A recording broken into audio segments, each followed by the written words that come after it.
folks, and welcome to the meeting of the Rutland Town Select Board for Tuesday, June 20th.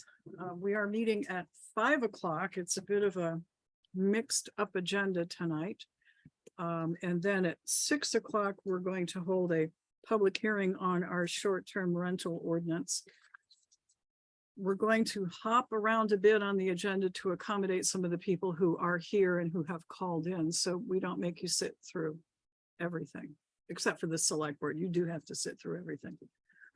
Okay, so we'll start with the pledge. Please join me in the Pledge of Allegiance.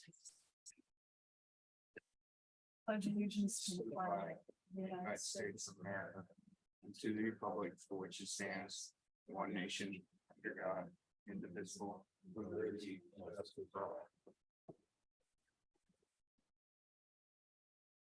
Okay, in your packet, you have the select board minutes for our June 6th meeting. Move to approve. Motion's been made and seconded to approve the minutes as printed. I do have a question about what could be a typo or just my misunderstanding, but if you look at page 4, we were talking about our moving our select board meeting from Tuesday, July 4th to Wednesday, July 5th. And do we agree the start time was going to be 5? My notes indicated 6, usual start time. Okay. So, don't know. I know, say 6. Okay, Okay. so 6. why don't we amend that? This is number 3 on page 4, and the pending date will be July 5th at 6 p.m. All right. Yeah. Any other corrections, additions, or deletions to the minutes of June 6th? If not, all in favor, please say aye. All right. Stain. Aye. And the ayes have it. Anybody opposed? And there's one abstention. Do I have the minutes or do you want me to use my own? Yours. Okay.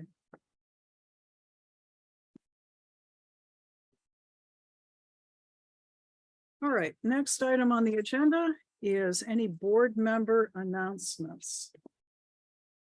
Kurt, any announcements? Nope. Matt? Nope. Sharon? Nope. Okay, Oh, I take that back. One item. The Rutland High School scholarships were delivered at the award ceremony last Wednesday, which Nice. was wonderful. good. Awesome. Thank you very much for doing that. All right, and Sharon delivered the scholarship to MSJ the Did. previous. Yep. Thank you very much. And you had to wait till the way to the end. Yeah, I 'cause- had to go to church. I had to go through mass. I felt like I was back at MSJ. Did you charge Mr. Cavalieri a commission for that work? Boy, he got All right, some wonderful um, scholarships. update from the select board chair. As I mentioned, we're going to be hopping around a little bit, so bear with me at that. There is one, nope, it's in here too. The deliberative session for the vicious dog complaint. So, okay, any questions from the floor or public comments from anyone who's not otherwise on the agenda?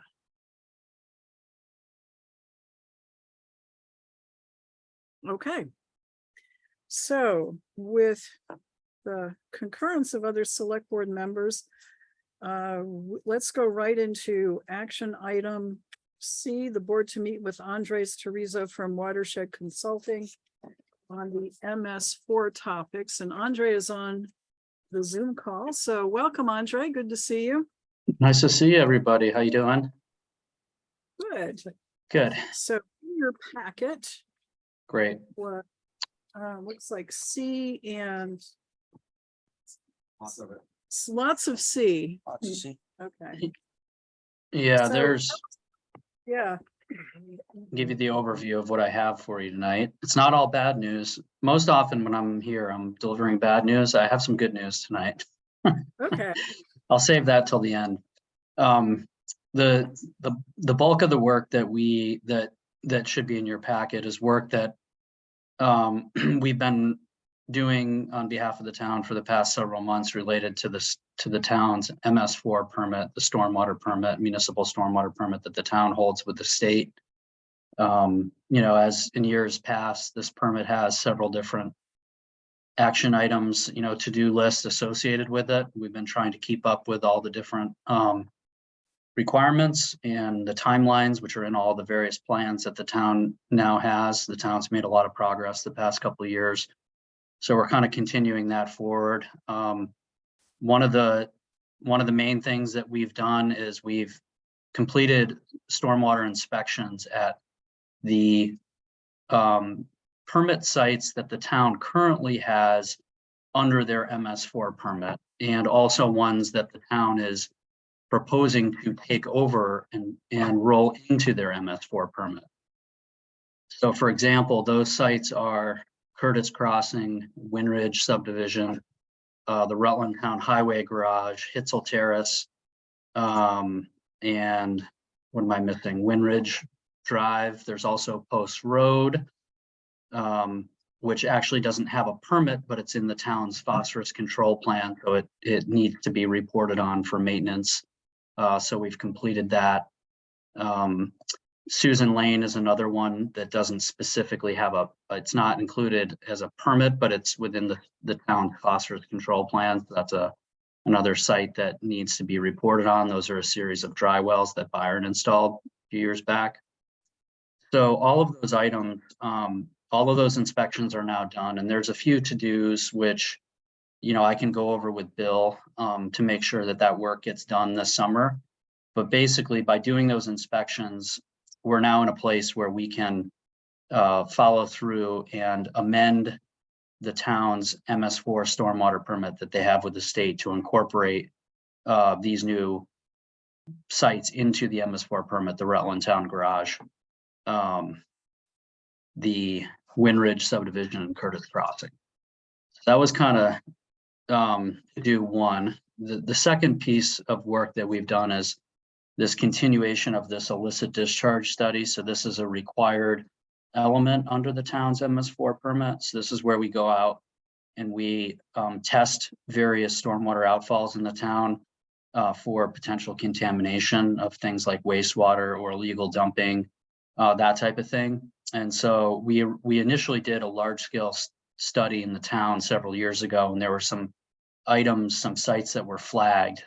So we returned to those sites and we did what's called advanced investigation, and generated another report, which ultimately will go to the state. And that report also has a few action item follow-ups, some additional sampling that needs to be done that I can sit down with Bill and review to get a plan about how best to do it. I think we would suggest coming back again this summer and doing some more testing. The third thing is related to stormwater treatment design. So within the town's phosphorus control plan, which is part of the MS4 permit, the town's obligated to continue to implement stormwater improvements around Moonbrook. And so we're currently working on 3 different projects, which all drain into the Velco right-of-way. Call those projects North End Drive, Nancy Lane, and Carmel Place. So those 3 projects will require the power company. We're asking the power company to utilize their land for these stormwater improvements. We've made a contact with them. We filled out an application to basically get the approvals to do this. And, so we're kind of advancing those projects forward. And so, we've worked with Velco in the past, not in the town of Rutland, but I've worked with them in Shelburne and South Burlington. They've actually been really good to work with. So I'm hopeful that these projects will continue to move forward. So the final thing that we've been working on is the good news. The good news is that there's what's called a block grant a formula block grant, which the state has offered the town. The money, basically, we just were contacted a few weeks ago by a new person at the state saying that they have this grant money available and they would like the town to enter into a grant agreement. And currently, I guess the offering is $200,000. I've just started to review all the materials. There's basically some different paperwork items that are going to be needed. One thing that's going to be needed is basically a letter of acceptance, or just a form that I think the board will need to sign and return back to the state by July 12th. And then there's a formula in terms of how much money the ultimate agreement will be offered for. And so there's a calculation that needs to be done based on the phosphorus loading, specific to the town, kind of a technical calculation that's done that I can help with, and I can work with Bill if the board's interested in moving forward on that. I can help kind of get all the paperwork in order. They need like a certificate of insurance and a couple different items. And I'm also going to read through the fine print. I don't have an answer in terms of any match or any specific strings attached. I need to kind of spend the time to look through it all, but I'm happy to do that. And then, I can meet with Bill and go over it with them. So that money would be utilized for continuing the design and continuing, these different efforts, I think, carrying now into the new fiscal year. So I think that would fund a lot of the work that we're currently doing. Will it also fund some of these maintenance things that need to be done, cleaning out drainage and catch basins and so on? That's a great question. But historically, like a lot of these grants do not allow for operation and maintenance and costs. So it's just for design and for implementation, but that's something that I know that they're trying to encourage more of. So I can look at that and I can let you know. I'm not sure. Okay. And how about the investigative work that you're doing on the suspect discharge areas? Yeah, I'm thinking that probably will not count, but that is also something I can check. I think what I would propose to do is actually schedule a Zoom meeting with it's Rachel Wood, who's the person at the state. I think I'd schedule a meeting with her and maybe with Bill and actually just go through these questions and discuss what we're doing specifically in the town and just ask for their opinions on how that money can be used so we get a good answer. Okay, we should loop our highway commissioner into those discussions as well, since Yep. he's going to, highway and public works commissioner, since he's going to be doing probably the, on the ground work that some of these call for. So Dave Sears, have you met him? Yeah, He's quite an engaging there he guy. is. Hi, Dave. Nice to meet you. I'm not sure if we have cross paths, but absolutely we should. I can reach out and I could kind of get you up to speed with a bunch of these things and we could get a plan for sure. Yeah. Okay. Questions from select board members? I don't know about a question, but just a comment that I think based on that timeline, we have one more meeting before we have to sign something. So yeah. Okay. Get ready for next meeting. So would you be able, if I got materials together for you said, I think July 5th, is that right? Right. Okay. Yes. Okay. So I'll plan on doing that. I'll try to get Thank you. all the stuff in order for you so you can review it on that meeting. Okay. And you'll let us know how much the match is. I mean, we've obviously put Definitely. quite a bit of money in the budget to take care of some of these things. At one point, there were certain percentage goals that the town was supposed to meet over the years toward the MS4 permit. How are we doing with that? We are, I mean, you're staying on track in terms of, some of the projects that have gone into the ground, like the Hitzel Terrace one that was done a few years ago. The state has kind of given up actually measuring these things physically in the stream. Originally, it was going to be you know, you were going to be installing a bunch of these practices, and then the state was actually going to be, you know, monitoring the stream to see how, you know, what the benefit was. But they've kind of given up on that approach, and they're really just relying on, you know, the modeling and the, you know, more of like the desktop type proof.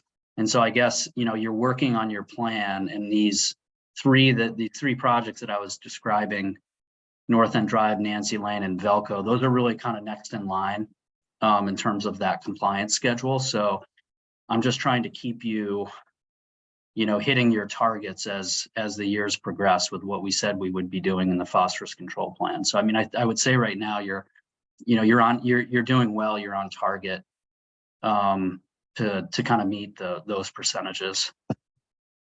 Okay, which don't necessarily exist anymore. Yeah, it's more so just looking at the plan and making sure that you're checking off all the different things that you're supposed to be doing. Okay. Um, So on the Velco right of way permissions, do you need that, or when you get the whole packet together for our July 5th meeting? that can be for the July 5th meeting. I can see what I need from you in terms of any signatures or anything, and I can make sure that that's in your packet for July 5th. Okay. This is Velco's right of way, but who actually owns the land? Do they? No, they don't. I don't believe that they actually do. So I think we're gonna have to do a little more investigation on that to figure out who actually does. And So probably, we'll need their permission as well, right. maybe. Yeah, I would think so. I would think we would. Okay. Yes. Yeah. Okay, So- other questions? Sharon, questions? Matt, any more? Dave? I know you're probably really looking forward to, you know, Can't wait. okay, good. Bill, did No, we reach cover out. everything? Good, yeah. We're good. All right, this has been really helpful. Thank you, Andres. And we'll look forward to seeing the July 5th presentation. Are you going to be zooming in again to talk us through? I'm not certain. I would say that either I or somebody will Okay, fill in for me if I'm not available. I'm not exactly sure of my schedule on the 5th, but if I'm available, I certainly will, but I'll make sure that somebody's on to walk you through it. yeah, nice bit of work getting $200,000 grant too. We appreciate that very much. I know, it's good. I mean, we have to keep moving forward, and finally this money popped up, so it's good. They've been promising it for a while, so I'm glad that it's finally coming through, because a lot of the grants out there have not been available for regulatory type things like this. So this is good. Okay, good. Yeah. One last question, I think, do we have to spend all of it in one fiscal year, or is it the grant available for more than one? I'll add that to my list of questions, and I'll Okay, report. fair I'll summarize that for you on the 5th. okay, good. Thank you. Okay, All right. take care. Thank Thanks, you very everybody. much, and Yep. we'll see you next meeting. Okay, bye-bye. Yeah, hang on to your packet, so Bill doesn't have to photocopy it all again. Thank you. All right, good. Hey, some grant money. Yay. All right.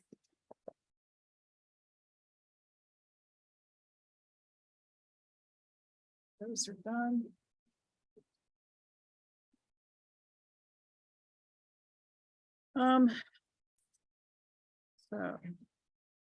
So we have Barbara Pulling is here, but I suspect it's also for the short-term rental report. Mike Rowe is here, and if we take him now, we might be able to get his report done and then let you go. So why don't we move on to Mike Rowe, please? Welcome. Yeah, you're going in your alphabetical order. Don't blame me. Thanks, Barb, for the deferral. Couple things. Pool is open. We've got our passes and stuff rolling through nicely.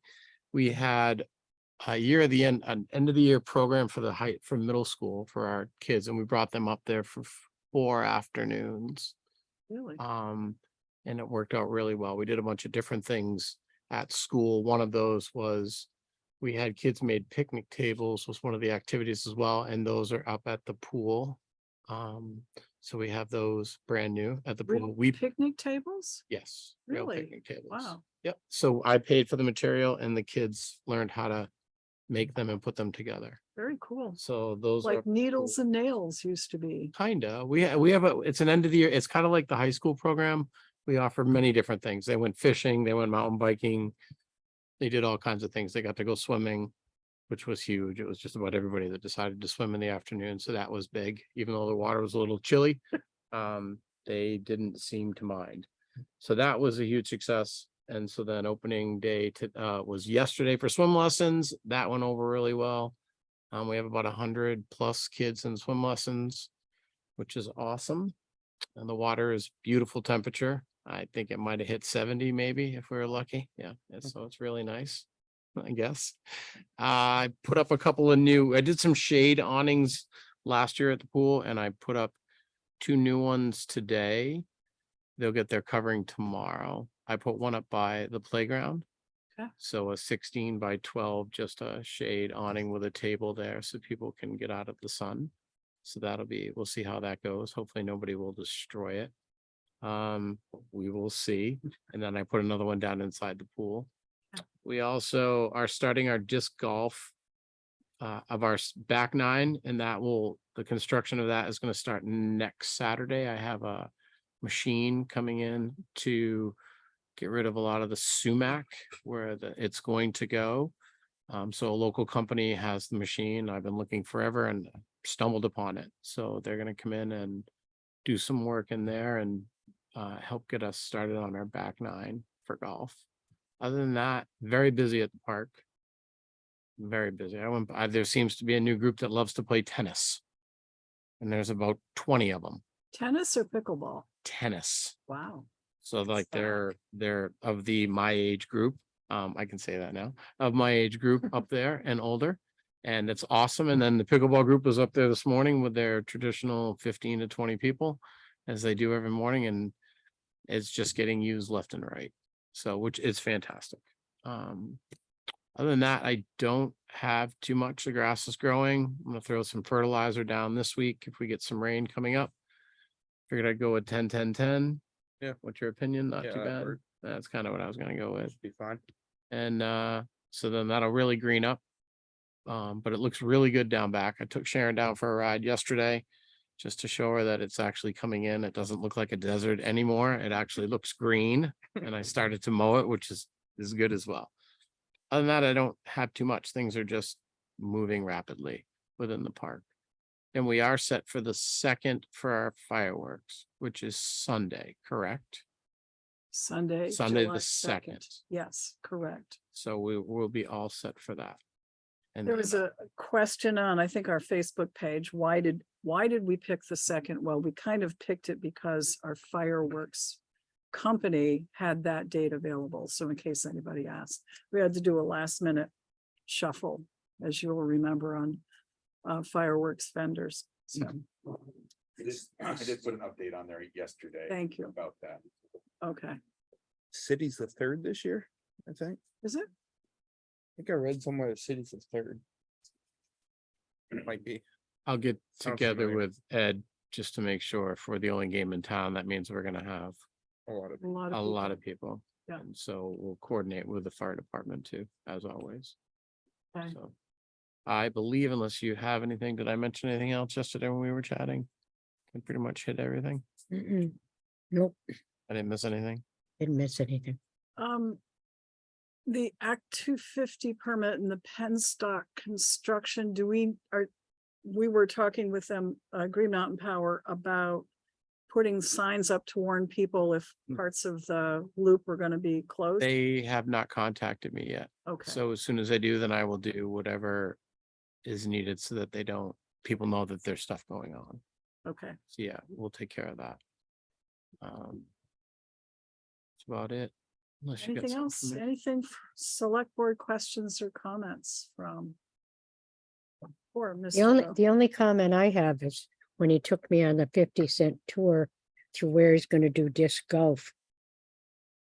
Those sumac are weird looking trees. Oh, yeah. What a great place to do a Halloween thing with the kids. Well, we do one at school. Yeah, but you don't have the sumac trees at school. There's sumac The and sumac, well, we have a excuse me. wonderful trail system at our school that's pretty haunted. That works really well with bathrooms and everything that right place there gave- for everybody to take That advantage place of. gave me the creeps, but then it could have been the person I was with. I'm not sure. It could have been the person you're with. Thanks. That makes me feel better. I was gonna park in a spot, but someone decided to take two tonight, so. Oh, I won't mention any names. we'll speak to our constable. Thank you. Thank you, Mike. You didn't even have your glasses on. How could you tell where I parked? Good Lord. Uh, Dave Sears, Town Road Commissioner. Good evening. Good evening, all. The answer, Mike, is I can't see over the dashboard too well. He didn't hear a thing. Over the dashboard. You can see the dashboard. It's the stuff outside. that- Just a minor detail. Drive by You feel. be careful. You don't pick on people that have, I guess that's a handicap. Just drive by feel. You feel like you're going off the road, you go back that way. Still good. Road Commissioner. Here we are. As I mentioned last time, Walt is back. He's killing it. Joe isn't here. Is he on? Because he's the parsnip is up everywhere, like really early, and he's I on think it, you so. knocked most of it down on Creek Road. Yeah, he said there was a lot down there. Yeah, so, but I think you got it. So, So he's got a Good. couple more days to go and he'll have the first round done. Good. And then trying to figure out what Mendon wants to do, if they want to do a quick round in between, or he's just gonna start over and just keep going. Because I don't want to get behind like we did last year. The day after our last meeting here, I did a job interview. Only had one to do, so I hired the guy. He starts Monday. I'll have him here for the next meeting on the Good. 5th if he's would like to available. meet him. Thanks. Yep, his name is Chris Howe.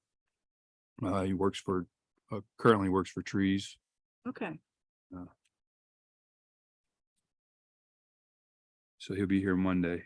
The compost bin up at the down over the bank. We bought some blocks and we built it 12 by 24. okay. Pretty good size. And we started filling it and we actually rented an excavator. We got it yesterday. And we started hauling some of that. I guess if you like black, wet, rotting stuff, It's great stuff. beautiful. Yeah. I'm like, this stuff is fabulous. It's like 4 feet down and it's gorgeous stuff. So Good. that's a mental defect of mine. The Rutland Town signs, we put those up last week. We went down, I worked with Mark Alderman for putting one down on the south end. We Very put that in good. today. Thank you. Had the guys go around and paint the frames on them black. So now you got the black with the green in them. They look really nice. Good. So now we got them on all corners. Thank you. East Pittsford Road, they milled it last Wednesday and have had problem after problem since. So they've got the shim on it. And then their paver broke and they borrowed somebody else's paver and that broke. So they blew a hose. It's some special hose that's got a hose off of the hose and you can only get it from it's a proprietary item and so they're supposed to have that back together tomorrow. So hopefully we can get East Pittsford Road done up here in next day or so. We had a couple driveway issues up there. Not really issues, just stuff that people like, I've been dealing with this for a long time. Can you fix this? That kind of stuff. So that's kind of in the works for that. And that's where I am. Questions? That's quiet. Wow. Wow, really.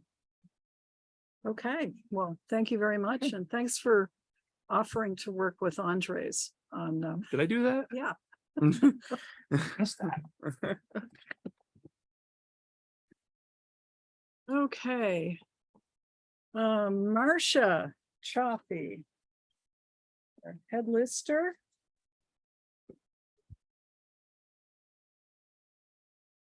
Good evening, everyone. Hey, Um, Marcia.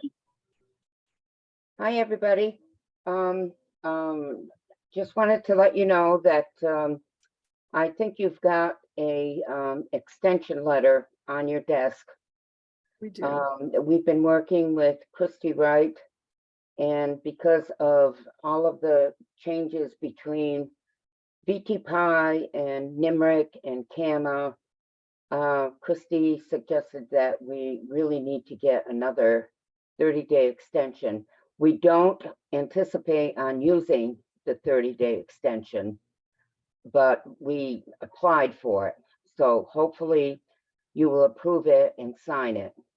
I anticipate that we will be able to lodge the grand list the second week of July and get out the grievance notices, and be able to get the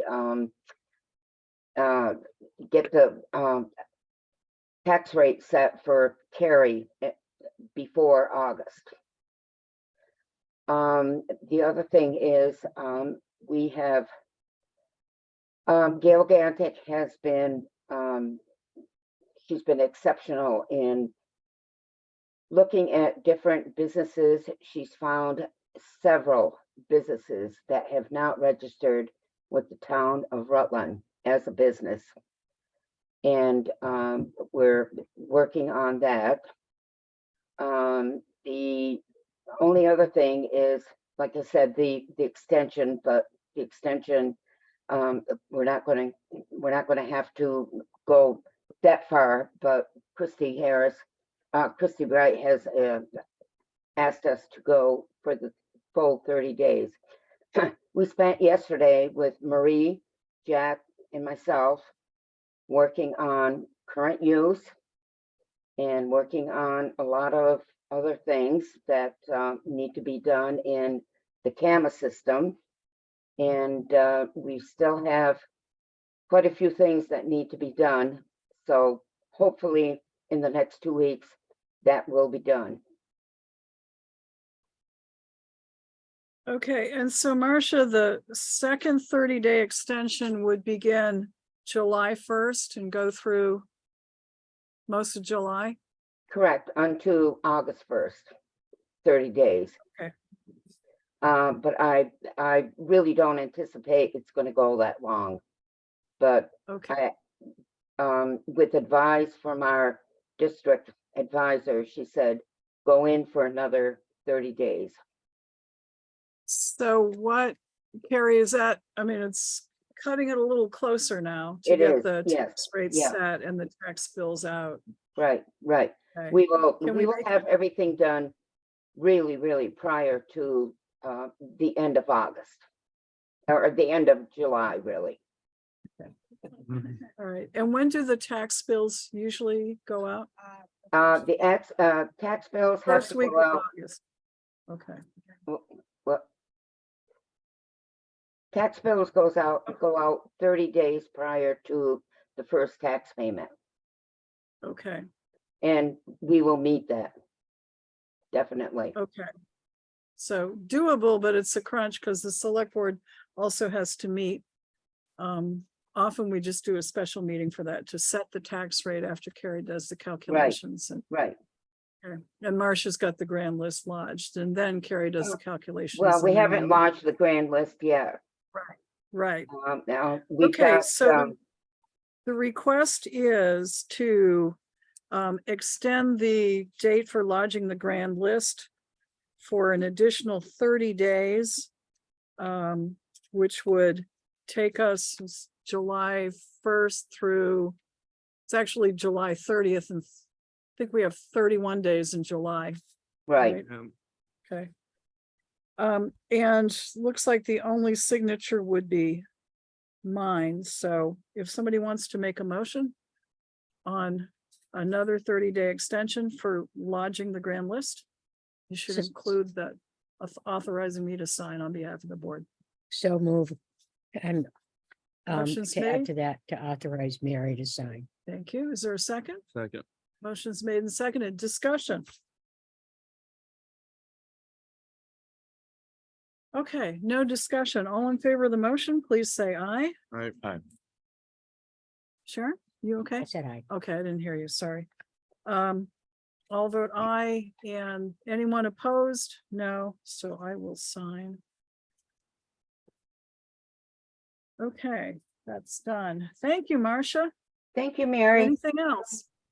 No, only that, I've had, really good relationships with Jack and Marie, Good. coming into the office and working with us.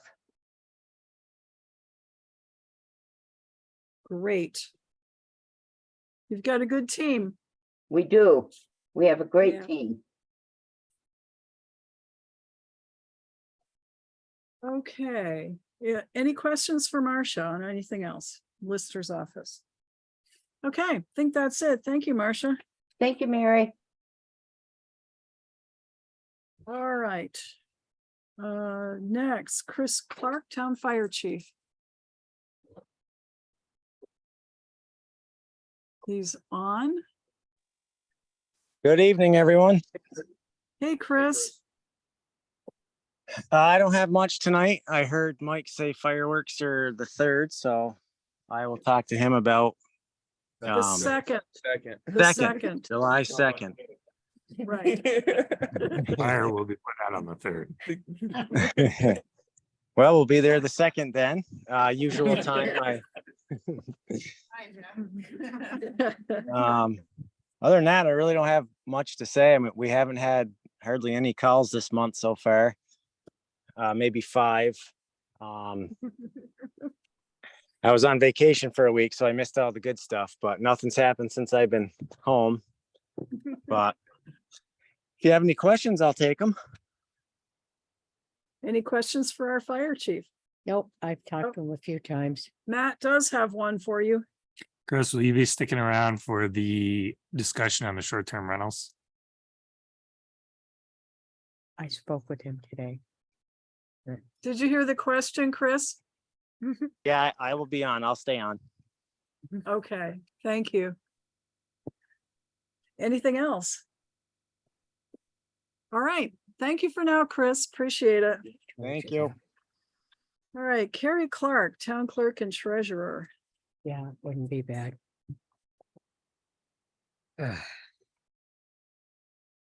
Presents. Look at that. Oh, right, okay.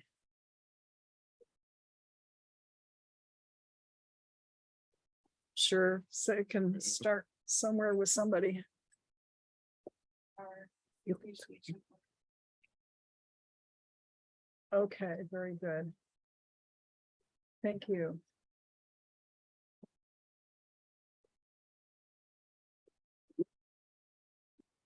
I won't take too much time so you can look those over.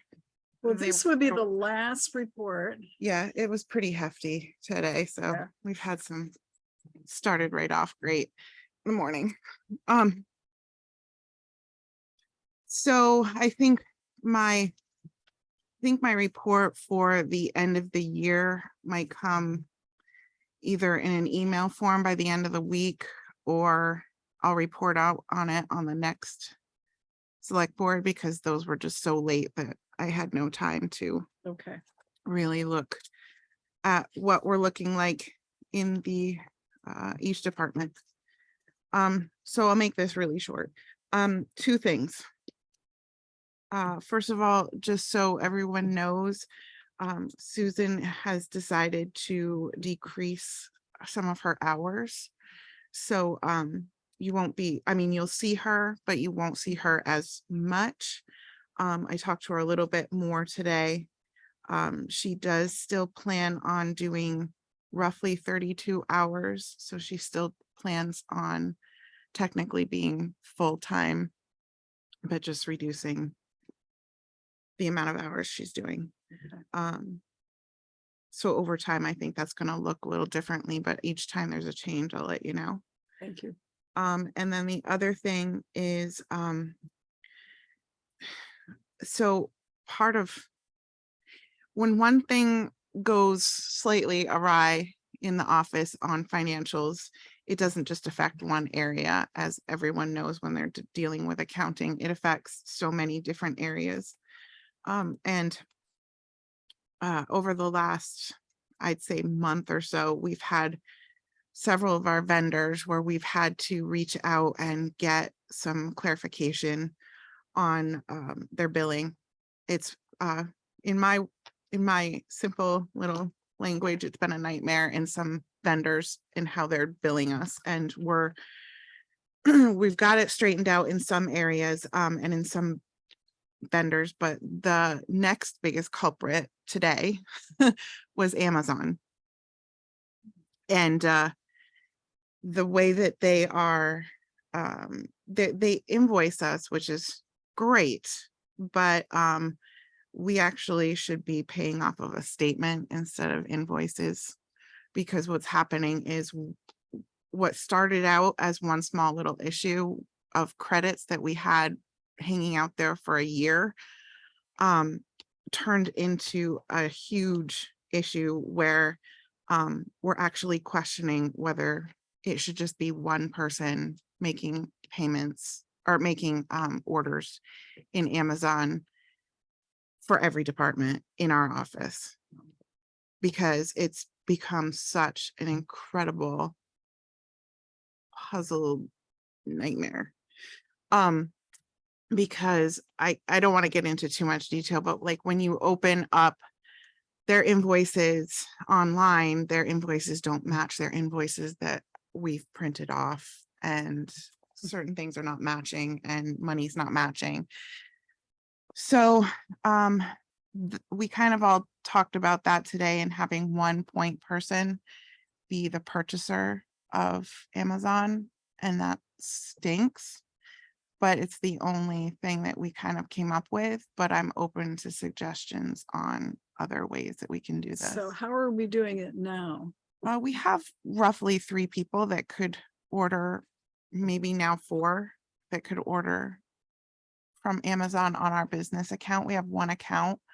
And you can decipher in the online portal, like who is doing it. It comes down to the way that they're billing us or not billing us. We called them today. Taylor called and asked if we could get on a statement kind of deal and pay off of statements so we could get this cleared up and like not happen anymore. And guess they don't do that. So we're trying, if we can't control them, we're gonna have to control ourselves somehow, and it stinks. What's also happening is, so say, for an example, there's some things being purchased. Say one day, maybe 5 things are purchased, and invoices come digitally for those 5 things. The invoices get put into our office and we pay them, but we haven't received the items yet. So we try to hold off and try to figure out if we've received the items or not. And then what's happening in the meantime is returns are being made on those same items that we're then paying out. Oh, So it's kind of becoming pretty confusing. And I'd hate to get rid of the vendor because they're great, I was going to ask, how much business do we do with a that? ton. Yeah, a ton. And it's worth it because it's cheap.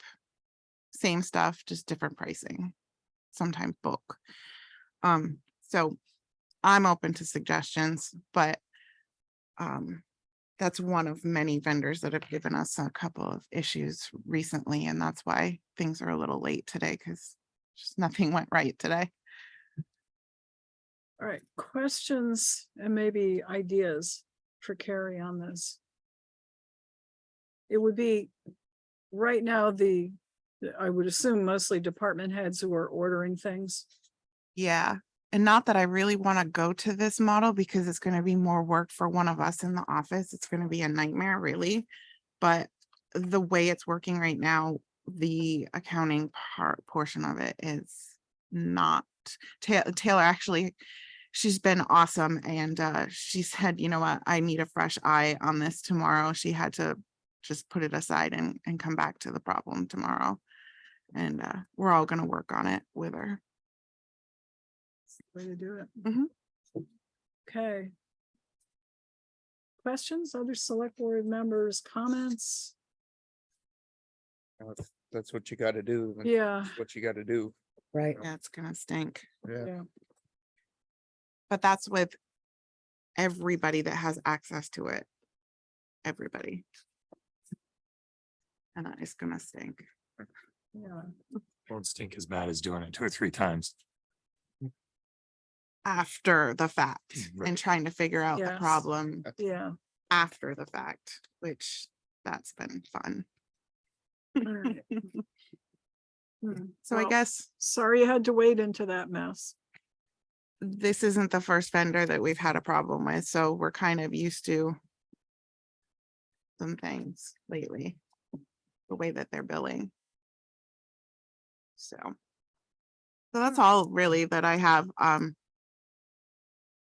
I'll get the end of the year stuff So together soon. speaking, before we've got 10 days till the end of the year, anything causing alarm based upon these figures that you ran? We're all in good shape here? I think every department head is well aware of where they are and very cognizant of if they've gone over or not. Okay. One question though, did I miss, when is the next select board for next time? It is July 5th at 6 o'clock, which is a It's Wednesday. a Wednesday? It's because July 4th is, of course, a holiday. Okay. All right. Okay. If there's nothing That is all. else, thank you very much. Okay, I think we appreciate it. Thank you very much. All right,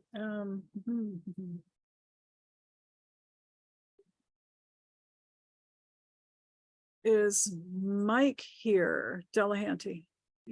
Okay. Is the second constable reporting in his stead? And maybe also as health officer and maybe also as public safety building clerk? John Paul? Thanks for offering. So I'm primarily here to talk about the building and Yes, the please. construction schedule that's been developed. And Bill, did we get everything together for them to be able to sign tonight? I don't have anything for them. Okay. So you were gonna talk to Ed Clark, because I don't know what he needed to fill in, so I don't know what the details were that needed to be discussed. So he's waiting. He sent everything up to Kevin. Okay. Did Kevin get it to you today? He was let's aware of check. the need to sign it. I've been up today. in the Northeast Kingdom most of the Oh. day. I don't see anything. Oops. Public safety building, what is to now? That was last week. So that's a real concern because we need that contract signed to get going on this. Yes, we do. Well, I was in touch with Kevin quite a bit over the past week, and he reached out directly to Vic Shappy, who wanted to talk with some of the changes that Kevin wanted to make in the contract. Nothing was major, nothing was a showstopper. It was just, changing 15 days to 21 days to give us the select board time to meet in cases of payments tendered. And I think it was, instead of binding arbitration, it was mediation, litigation. And there was one other thing that I can't recall right now, but Kevin had outlined those and he reached out directly to Vic Shappy to see if they could come up with an agreement. And somewhere Ed was supposed to be in the loop because of course, he's the architect and we think he might have been the one who was working on the set of changes that happened back in December, because you said you weren't the person, so we're guessing it was maybe Ed. So I talked to Ed yesterday. He said he's up to snuff on everything and he's just waiting for Kevin to put his blessing on it. Okay, So maybe would it make sense for the board to authorize you to sign if you can close out those issues? that's up to the board. I mean, I was anxious to get this. That's why I was on, going back and forth with Kevin so Yeah. much. What's the pleasure? We do have, I make a motion that we allow Mary to sign so we can get on with the work. this is the Public Safety Building AIA contract for The public construction. safety building AIA contract. Is there a second? And what discussion do you want to have? Is there a second to the motion? Second for discussion. Okay, discussion. So I'm sorry, clarify, are we still waiting for Kevin to confirm changes have been made? We're waiting for Kevin to confirm that the changes he wants to make are acceptable to VMS. Okay, so I don't see how we can sign if we don't have a final version. Right. It's agreed to. Thing. Didn't we change something on the start date about? Yes, there was also, so we didn't demolish the fire station months in advance of when the steel building Yeah, I think was it on its way, and that was a about a- tweak. authorization letter or Yeah. something for a start date. Okay. Yeah. I was trying to remember. Seems like 2 weeks ago, it was 3 months ago. All right, let me see if I can get something from Kevin, and if we had to, well, I'll let you know what the timing is, but if he can get something quickly, maybe we could have a brief meeting sometime before the next one if we need to. It has to be before the next one. in Well, order to we're lock pushing, in the JP. subs. We are pushing on our end, and that's why we reached out and we had the meeting here. And we brought the contractor in and we talked timelines and all of that. Right. So, yeah, we want it done too. Because we've got to get the building ordered. Correct.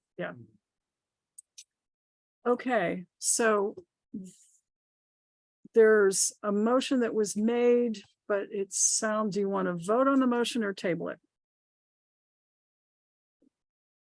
Table? Yeah, I guess we'll table it. Okay, Yeah, we can do a special meeting or whatever we need to do. okay. All right. So that's where we are in that. JP, anything else? Nothing happening on the health officer front. Things are pretty quiet Okay, and heavy traffic, a lot of traffic in town. Speeds are up again, summertime. People aren't thinking nice days to put the window down and just hit the gas. So we're dealing with that. Thank you. Perkins Road. Remember that was the Oh, yeah. the trashy property that needed to be cleaned up. Do we have any idea where that is? They've cleaned it up considerably. Okay, I've been by there and I don't think it any longer qualifies for the grounds upon which we ordered the cleanup because they've cleaned it up quite a bit.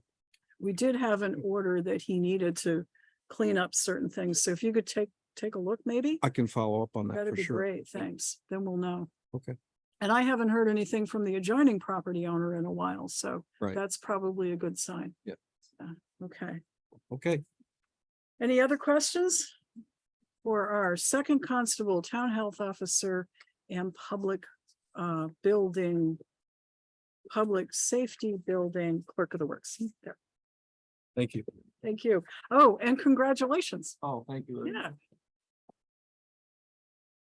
The first constable has joined the meeting. Oh, very good. Okay. So we will go back to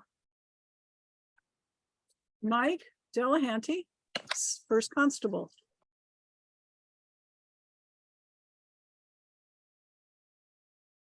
Good evening. Guys, can you hear me? Yes, we can now. Perfect. Sorry, I'm late. So do you have any report for us? So I've been out of town for most of the last couple weeks, so I don't have anything new to report to you. Summertime's here, of course, so I know that there'll be uptick in calls and in volume. So I'll be definitely spending a lot of my time on the south end and anywhere I can assist with Chief Dumas and the team. But for tonight, I don't have anything new to report. Hey, questions of our first constable? No, okay. That was short and sweet. Thank you, Mike. You got it. Take care. Thank you. Let's see, Ed Dumas is substitute. We have Deputy Chief Washburn. Good evening, Pat. Good evening. You all have a copy of our bi-weekly report. The calls are down, but not because call volume is actually down, but because the police department is trying to use up all our annual leave time before the end of the fiscal year. Okay, So currently Chief Dumas is on vacation. Officer Placus was on vacation last week. Officer Angie is on vacation next week, and somewhere in between there, I got to take a couple extra days off. okay, Still being said, most of our stuff is coming out of the south end. Pretty evident on what the screen still, or the report still shows, so. Any questions on the report? so what happens when, do you come back to a queue of calls that you have to respond to? It depends. Some days, yes. I'll sign on in the morning and there will be 3 calls that were held over. Some days there won't be any. It's a hit or miss. Okay, So yeah, Sharon. Yeah, I know our police department is strapped. And their times of their vacations and stuff sometimes leave us in limbo for police. And if there's a major thing, then they have to come in. Is there any way that that we can make an exception, and I don't know if it's allowed, to carry over their vacation days and their sick time in lieu of the fact that we need protection? And if they've all got to use it and use it up, it kind of leaves them hanging out to dry. So I don't know if there's anything we can do about it, but I know. Well, if you look down under our action agenda, F, the board to discuss hiring a human resource consultant. And that goes to bringing somebody in to look at our personnel policy and help straighten out some of the things that are either contradictory within it, confusing, how we calculate just the very things that you're talking about. So we're gonna hit that a little later in the meeting. Okay. But that's why we're gonna try and bring somebody in on that. So, okay, fair question, and we've been wondering the same thing. Okay, other than Yes. that, summer hours are going to be here starting July 1 because we have Officer Angie out of the school. yes, So it'll put 4 people for patrol for the summer. So should allow for more coverage. okay, We'll see how that goes. thank you. Other than that, that's all I got. Okay, questions for our police department? Okay, Perfect. thank you. Thank you. And Barbara, we have 1 or 2 minutes before we hop into the ordinance. Do you have a report for the planning commission? No? No, I don't have anything. Okay, no. So that. Okay.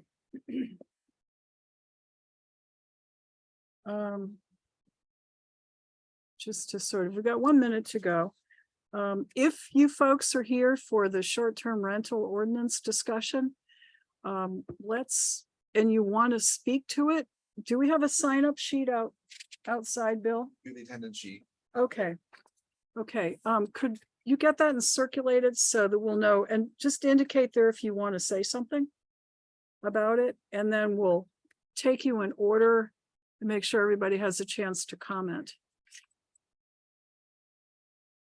Are we gonna get brought up to date to where you guys are thinking Well, the select board has the ordinance, but we haven't heard from, I mean, we've heard from the planning commission and their reasons for passing it, putting it together and passing it to us, but we want to hear from the townspeople about this. And that's why we're having today's hearing. So we'll get a chance to, we don't have an update for you because we just got it and we want to hear from you first. Okay.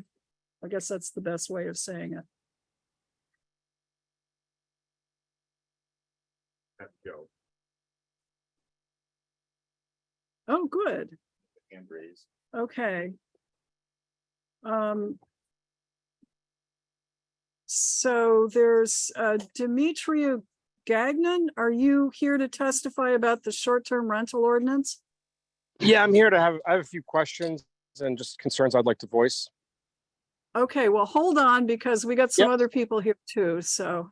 Yeah, I just want to give, I'm not available to sign up on the sheet and there's no chat here for me to say that. So that's why I raised my hand just to let you guys know. But I'll go mute and then when Okay. you give me the chance, I'll speak. Okay, Mary, Thank you. Mary, I would like to say something in the beginning. Because I've really been doing some background on this. do you want to hear what the people have to say before? I'd you like make to a say what statement? I have to say Okay, and then hear what their input is, because that'll mean a lot more. okay. All right, so we've reached 6 o'clock and we have set this time to have a public hearing on the proposed short-term rental ordinance. And if we have folks now, get the sign up sheet. Good, thank you. I'd be interested to know how many folks were at the first public hearing or. Okay. See what's in here. Can remember that.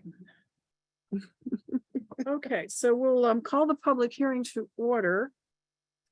And we have, let's see, counting Mr. Gagnon, we have Mr. Hunter, Ms. McKenna, Mr. Dardek. I'm sorry, it looks like Stephanie, somebody that I can't make out the last name? Yes. Last name? Cornell. Cornell, thank you. Or against it. Richard, is it Bateman? Okay. Lisa and Jason Sweat. Oh, there you are, okay. And Melody Hemingway. Okay. So a question for, before we get to Sharon's statement, a question, and Mr. Gagnon's on the phone. How many of these folks, either here in the room or on the phone, were also present at the Planning Commission's public hearing on the same ordinance? So we've got pretty much most of you. 1, 2, 3, 4, 5, 6. Okay. Mr. Gagnon, were you part of the Planning Commission's discussion as well? No, I was not. I just saw something on Facebook recently about the short term or ordinance. So that's where I saw it and I figured I wanted to be present for Okay. this. Anybody else on Zoom? Who wants to weigh in on this issue? Yes, Mary, Okay. if you don't mind, Mary, rather than sign in twice, I would like to comment, I'll comment on Marcia's login if. Okay, Don. But I would So, like, but first, wait a minute. First, we're gonna let Sharon make her statement. Okay? no, I just wanted to register as wanting to speak on it when the appropriate time comes. Gotcha. Thank you. Mr. Warren, are you participating on this issue? There's a Jay Warren who is zooming in. No, and I'll note that Joe DiNardo, Town Select Board member, has also joined us for the meeting. So Sharon. Okay, I want you to understand, I spent the entire day going through all this stuff. I've taken 15 calls from people, most of them senior citizens. And I have to tell you, I think we need a lot more study on this than to turn it around and tell these people that they have to start paying all this money. Right now, in my opinion, we are in financial straits all over this area, all over the country. And to add more burden to people, I just don't agree with. In talking to people, they're telling me the reason they have the Airbnbs is so they can pay their taxes. I'm a senior citizen. I know what it's like to live on a fixed income, because we are on fixed incomes. So I, as a member of this select board, do not agree with this. I think we need to do a lot more studying on it. The state of Vermont is going to be digging into this. And everybody's saying, well, we're not going to pay anybody. We're going to contract them. Well, you still pay a contractor. I talked to the fire chief. He does not agree and gave me permission, does not agree with this ordinance. I spoke with the police chief. Ed Dumas does not agree with this ordinance. I spoke to John Paul Fagner. He does not agree with this. I spoke to the assistant chief. He does not agree on this. I don't know what the hell else we need to hear other than we need to table this and look further into it before we go and make things more difficult on people. That's just my take. And I'm telling you, I spent hours going through this. And for some people, it was heart-wrenching to hear, you know, I might have to sell my house. I just don't have the money. The Airbnb is helping me out. Now, in talking with the fire chief, the police chief, John Paul Fagner, the assistant chief, they've had no calls on the Airbnbs. So why are we gonna do something before we take a good firm look at it? So that's where I stand. And I just want, Barbara, I know you worked very hard on this and I respect that. But when you look at this whole ordinance, Mother of God, I mean, thou shalt not, thou shalt not, thou shalt not. That's just not who we are in Rutland Town. We're a town that needs to work together. I'm proud of being part of this town, but I will not be a part of doing this to the people of this town. Are you, did you say you wanted to table this? Was that a motion? Well, I don't know if you want to table it and do more studying on it. I'd like to hear from the people, Mary. Okay, well, that was part of my question. Yeah, Because if we tabled it right now, that would be the end of it and we'd send the folks home, but it sounds like we do need to hear from them. well, I think it would be, they're here. And they're here because they have points to make. I want to hear their points. Okay. And I want to respect who they are.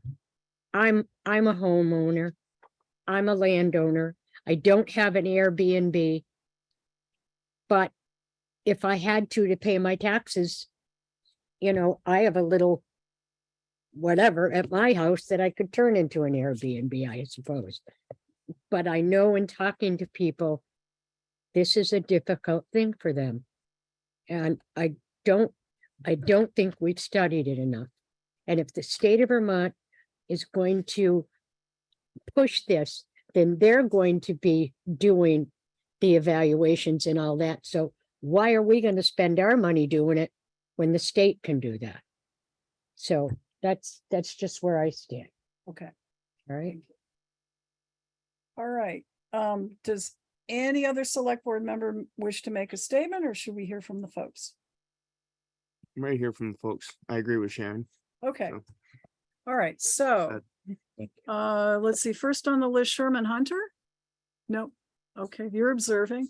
I should ask Barbara, do you want to make any opening statement about this? Sure. Okay. Barbara Noyes Pulling is chair of our planning commission. And if you've testified before, you know, you were testifying on what she and the planning commission drafted, so.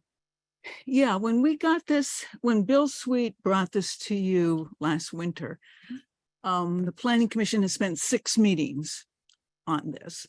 One being the May 11th public hearing where we had 22 people. So we gave it a lot of consideration and deliberation. People all over the state are still trying to figure this out. What will work best in their communities or what is too much. So we tried to make it as simple as possible. After the May 11th hearing, we heard about some of the financial concerns. So we reduced the fees for contacting the town that you had a short-term rental in half. So that they went from $100 per short-term rental and then $100 per bedroom to 50 and 50. We took out another section on waivers and took out the fees there. We also, we updated some of the frequently asked questions, and we had a lot of debate about this. I'm used to, in years past, we've had the town officials come to us with their concerns. So maybe that was an oversight not to invite them explicitly. But we had 6 meetings. It was on the agenda and was publicized each time. And then the public hearing was greatly publicized. So we thought we were doing our due diligence by taking our time with this, sending it to the town attorney. The bottom line for us was to reduce the fiscal impact on the business people, the people running these short-term rentals or owning them, hosting them. But also we thought it was our duty to examine the health and safety possibilities that came with not knowing where these short-term rentals are, how many there were in that. So 3 weeks after the public hearing, the Planning Commission met again, and we took the 3 weeks to mull over what we'd heard at the hearing. And we spent most of the meeting deciding what we wanted to do at that point. And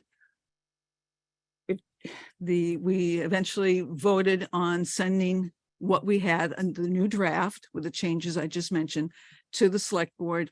And that vote was 7-0. It was unanimous. And there's some members of the Planning Commission here tonight and may want to speak to that as well. I'm not sure they got to the sheet or not. So that's what led up to this evening. And we came to the select board and you decided you wanted to hear a little more input. And so that's where we are. Okay. Was it Mr. Sweat who asked about changes that had occurred?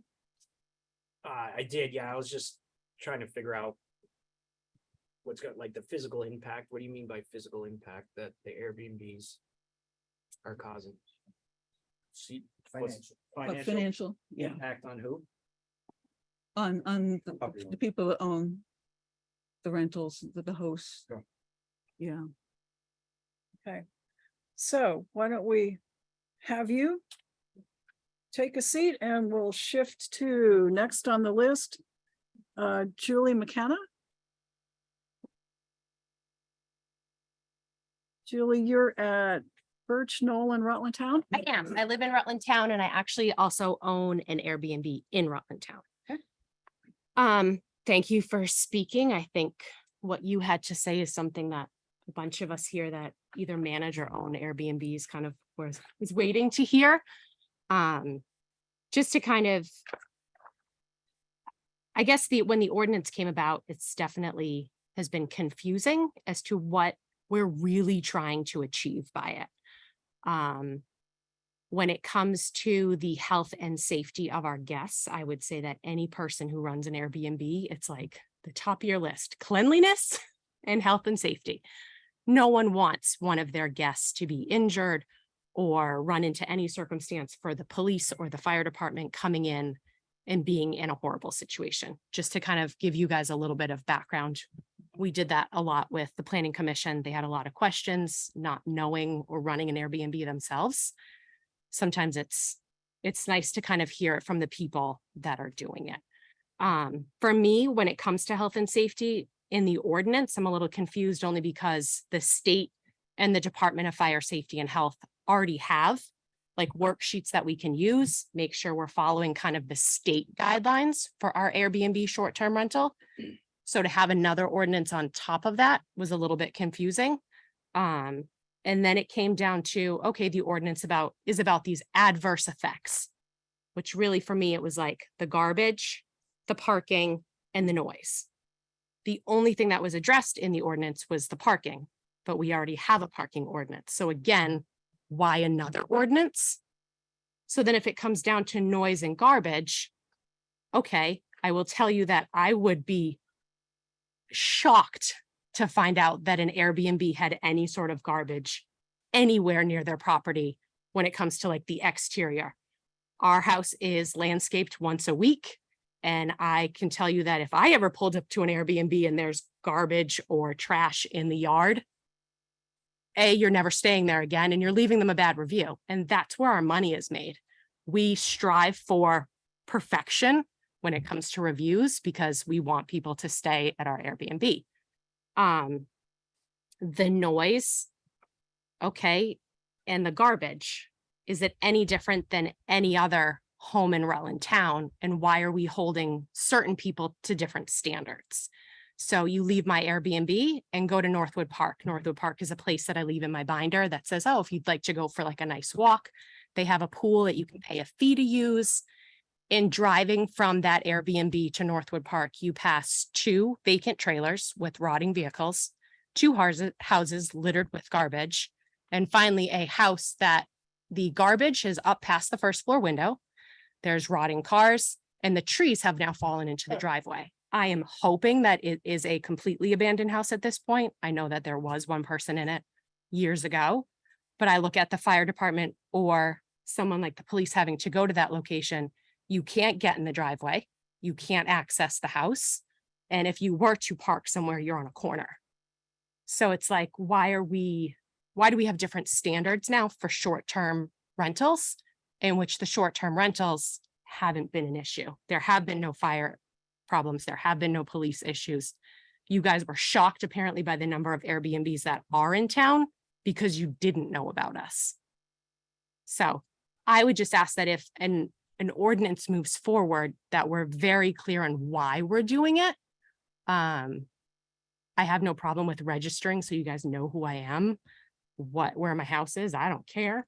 But the whole ordinance for us, for me, just kind of didn't make sense as to what we're really looking to achieve by it.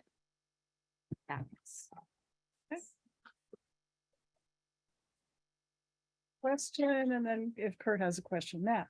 So I have some questions about the host experience Yes. predominantly. So I'm wondering if you can give us a little bit more information about what your situation is. Is it is the rental unit in your home or is it Nope. separate? It's a single family home, 3-bedroom, 1 bath on a little over an acre dead end street, but located off of Route 4. In terms of my situation, like parking isn't a situation. I have a long driveway. You can probably fit 10 cars in it. Never had 10 cars. I limit my number of guests to 8. I even start to get nervous at 8 because I like having a lower number, but it also means I don't probably have to clean as much. In terms of a host, I do everything. I know there's people in here that strictly manage them for other people, but I'm cleaning, I'm running my site, I'm talking to the guests that are coming in and out. So I definitely have a vested interest in all of it. It is a source of income for me so that I can stay available. I have 2 kids that one just graduated Rutland Town, one's still in Rutland Town. So for me, it's a necessary income to kind of keep where I'm at to be able to drive them everywhere. So is that's a freestanding Freestanding single family. And so is that how much of the year is that rented? Is it? I actually, don't rent a ton, like midweek summers I will. I've actually got somebody that's coming up, for 5 weeks. He needed a place to stay. He is doing some work in the area. Work is paying for it. So, and in terms of, like we'll get people more like a week or two at a time during the summer. They'll come up, they'll mountain bike, just do different things coming up from the city. And then in the winter, I'm mostly long weekends or just weekends. I make enough that that is all I need. So my neighbors during the week, they have nobody even at the house. We do get people vacation weeks and some people come up for like a week, whether or not it's like they can work from home, but they're skiing. And So prior to getting involved with Airbnb, did you ever have a long-term rentals either at that location or elsewhere? I have a long-term rental You as do? well. Yes, in Rutland. And do you care to comment on the differences between those experiences and whether you prefer one to the other or? I am able to vet long-term rentals a little differently. My husband's a Vermont State Trooper, so my vetting, but also I also believe it has to do with price point. So I will tell you that my Airbnb is not cheap. So the people that are checking into my home treat it well. And that is something that I think Airbnb has done a great job of vetting out as well. They have a review system. I can see who's coming. I know that they have their license on file. I have their whole name. There's times that I've Googled them. I'm not ashamed to say that. So it's like, oh, the brain surgeon from New Jersey is coming up. Great. He's going to treat my home well. But for me, I don't see a huge difference, but it also has to do with price point. Well, so keeping that in mind, I mean, would you be reluctant to change this from an Airbnb to a long-term home rental? Yes. Yeah, Because you would make less money. correct. Now I know landlords tend to talk to each other. I'm not gonna ask you to name names, but I'm just curious if you know of anyone who operates short-term rentals who's not using either Airbnb or VRBO. No, I don't personally. That everybody I know that is using it is mainly using Airbnb.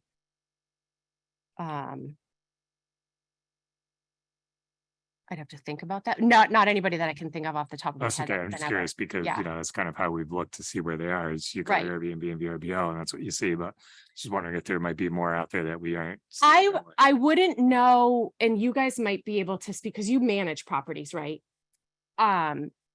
I don't know how you would get that person. So like anybody who's going on vacation, it's like, I don't want to stay at a hotel. I'm going to Airbnb it. You go on the website, it's super easy. So if I was coming up to Killington, maybe looking in Rutland for somewhere to, I'd have to have like my own website. I'm not quite sure how I would direct them. Right. I do know of some places in Wallingford that do that. So what they have is an Airbnb site and you word some things in the description very carefully and steer them away. And you can go to a private site that allows you to book through that.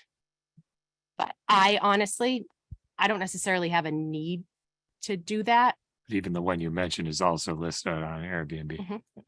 Yeah. Okay. I don't know if you guys, But we'll get to other folks here. sorry. Kurt, any questions? Nope. Okay. Joe DiNardo, any questions? I don't have any questions, Mary, but I do have just one comment. First, I don't think the fees that the town is asking are exorbitant. And also, I don't think this ordinance is out to be after or anyone, but this you know, what we just heard is fine. The ones that are listed as an Airbnb and they're out there, and all of those people, they have very good standards, and they don't really need an ordinance because they know how to market their business. this ordinance to me is more for two things. One is the fly-by-night people that want to have short-term rental and they're thinking about money and not anything else. And nobody's going to tell me that there isn't some of that that can and will be going on in Rutland Town. They're the ones that are registered with the organization that does the Airbnbs are probably all not perfect, but they're well done, well run, and they probably are no problems. So I'm not worried about those. The other thing that I feel about the ordinance is it levels the playing field for everybody. If I read the information that we got, the frequently asked questions and stuff, they are subject to the rooms and meals tax. And if everybody isn't playing by the same rules and everybody doesn't play by the same rules or doesn't even understand them, then this is when the field is not level for everybody. And I think that, in my opinion, this whole ordinance was more a registration thing. We're not trying to regulate them. We're not trying to say how many we can have in town or can't have.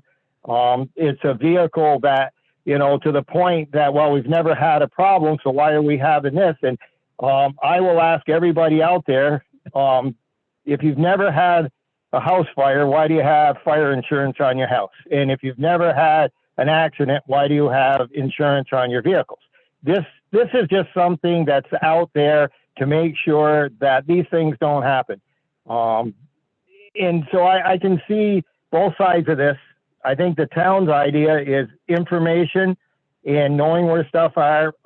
As a former fire chief and a member of the town fire department for at least 40 years active and not so much the last few years, I would like to know where these places are. I would like to know what the occupancies are. The fire department goes out and they do pre-planning on businesses, on motels, on everything out there.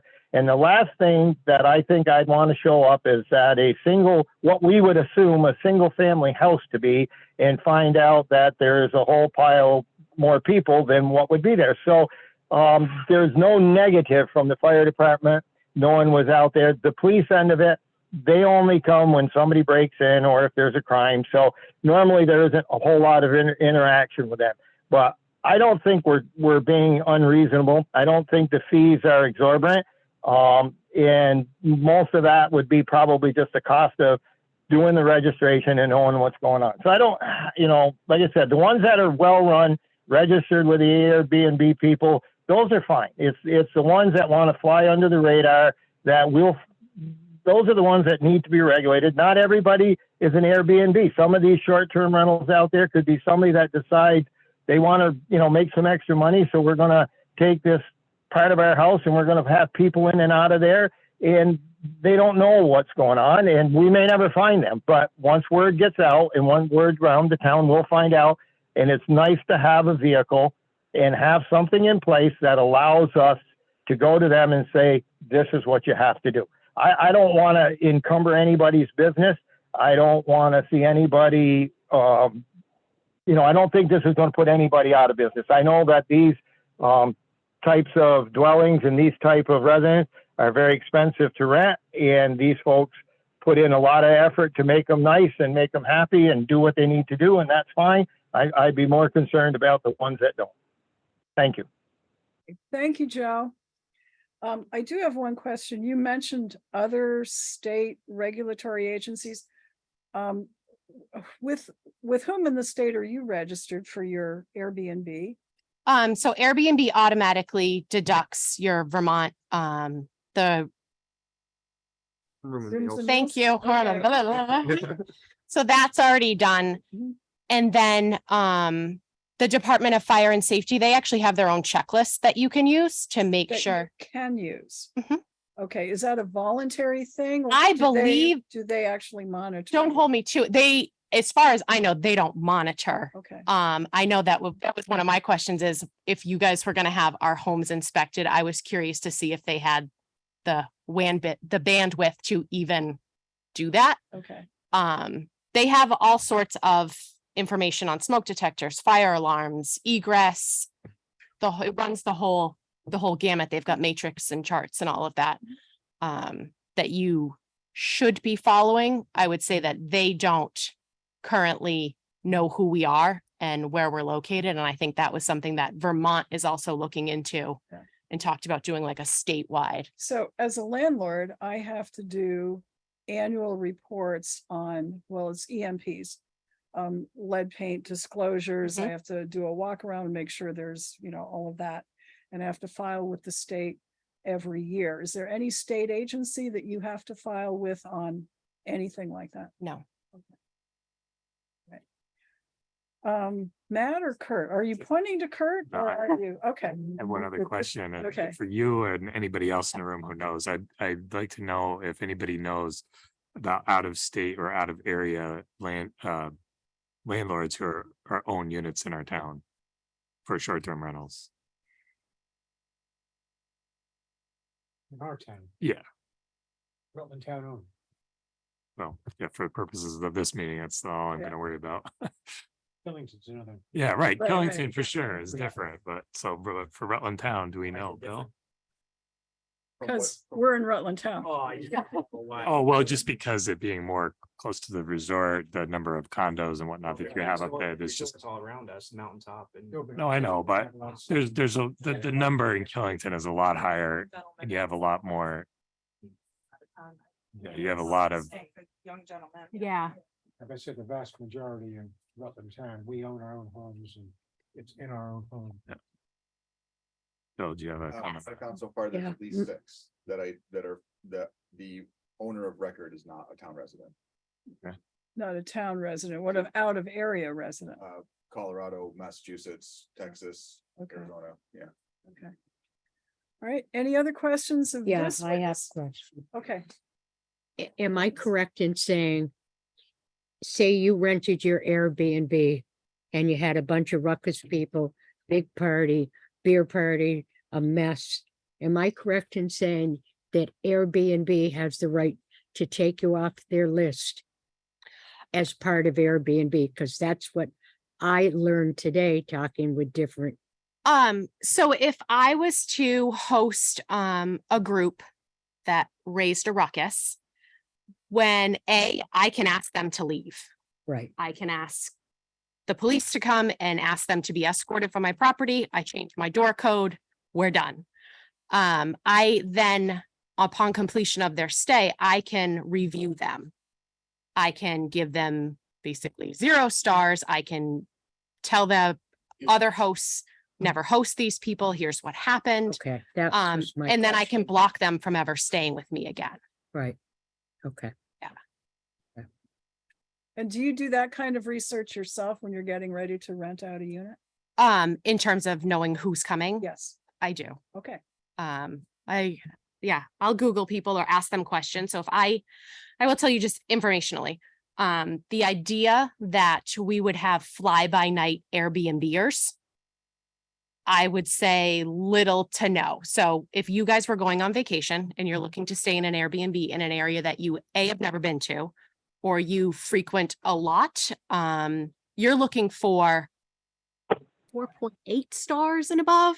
I'm pretty picky that I'm not staying anywhere with 2 or 3 stars. That's like, oh, house is dirty, bed sheets probably weren't washed, or 0 reviews. I'm never staying somewhere in which no one else has stayed already and kind of. I think Joe's comment was on the earlier point we had, which was, are there people who aren't on Airbnb who are operating short-term rentals? Just to know how they're getting somebody to stay at their house. Unless you're like, I don't know. I don't know beyond like, okay, I have people that stay at my Airbnb because I know them. We have family from out of state that will come up and stay, but I don't know how you would ever funnel Be the same thing as doing long term. Yeah. enough to make money. Well, I had people tell Okay, me, let's just, I'm sorry, I don't. Sorry, just pointing out, we've got 25 minutes left in the hearing and we've got a number of other people who would like to be heard. So Sharon, if you want to say well, something. I had and then- heard from several people, the reason they went from Airbnb, from regular rentals to Airbnbs is because if people are destructive, you can kick them out. If people are destructive in a rental, God bless you to get them out. It costs you an arm and a leg and your place is destroyed. Can I attest to that? Damn straight I can. I had a rental. I rented it out. I had a horse tied up on the front porch.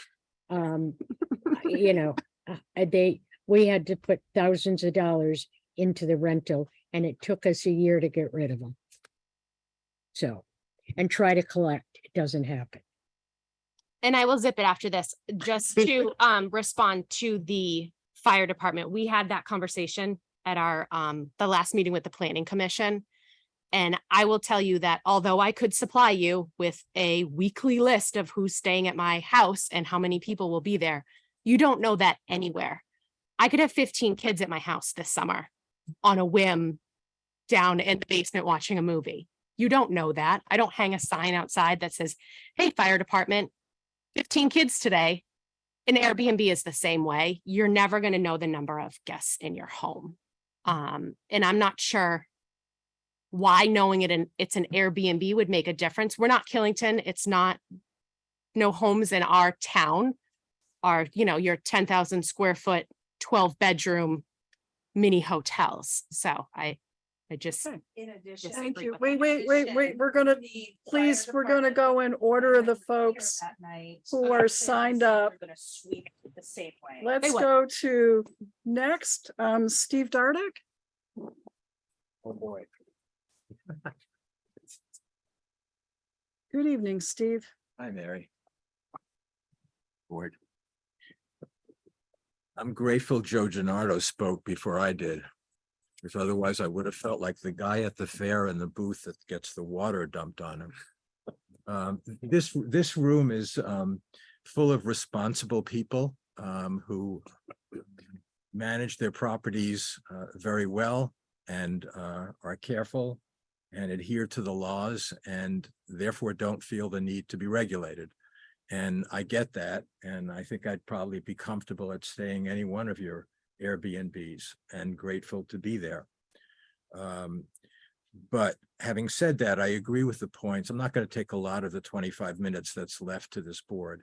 I agree with the points that Joe DiNardo raised. The reason I came tonight is when I heard about the first meeting, I understood that virtually no one spoke in support of the ordinance. I do support the ordinance. My wife and I have lived in Rutland Town for 35 years. We built our house in 1988. And we came here from Rutland City because we wanted a quiet, peaceful residential neighborhood. And we have one and have had one for 35 years. I don't think there are any short-term rentals in our neighborhood, but I don't know that for sure because there is no record, as I understand it, where that would be disclosed.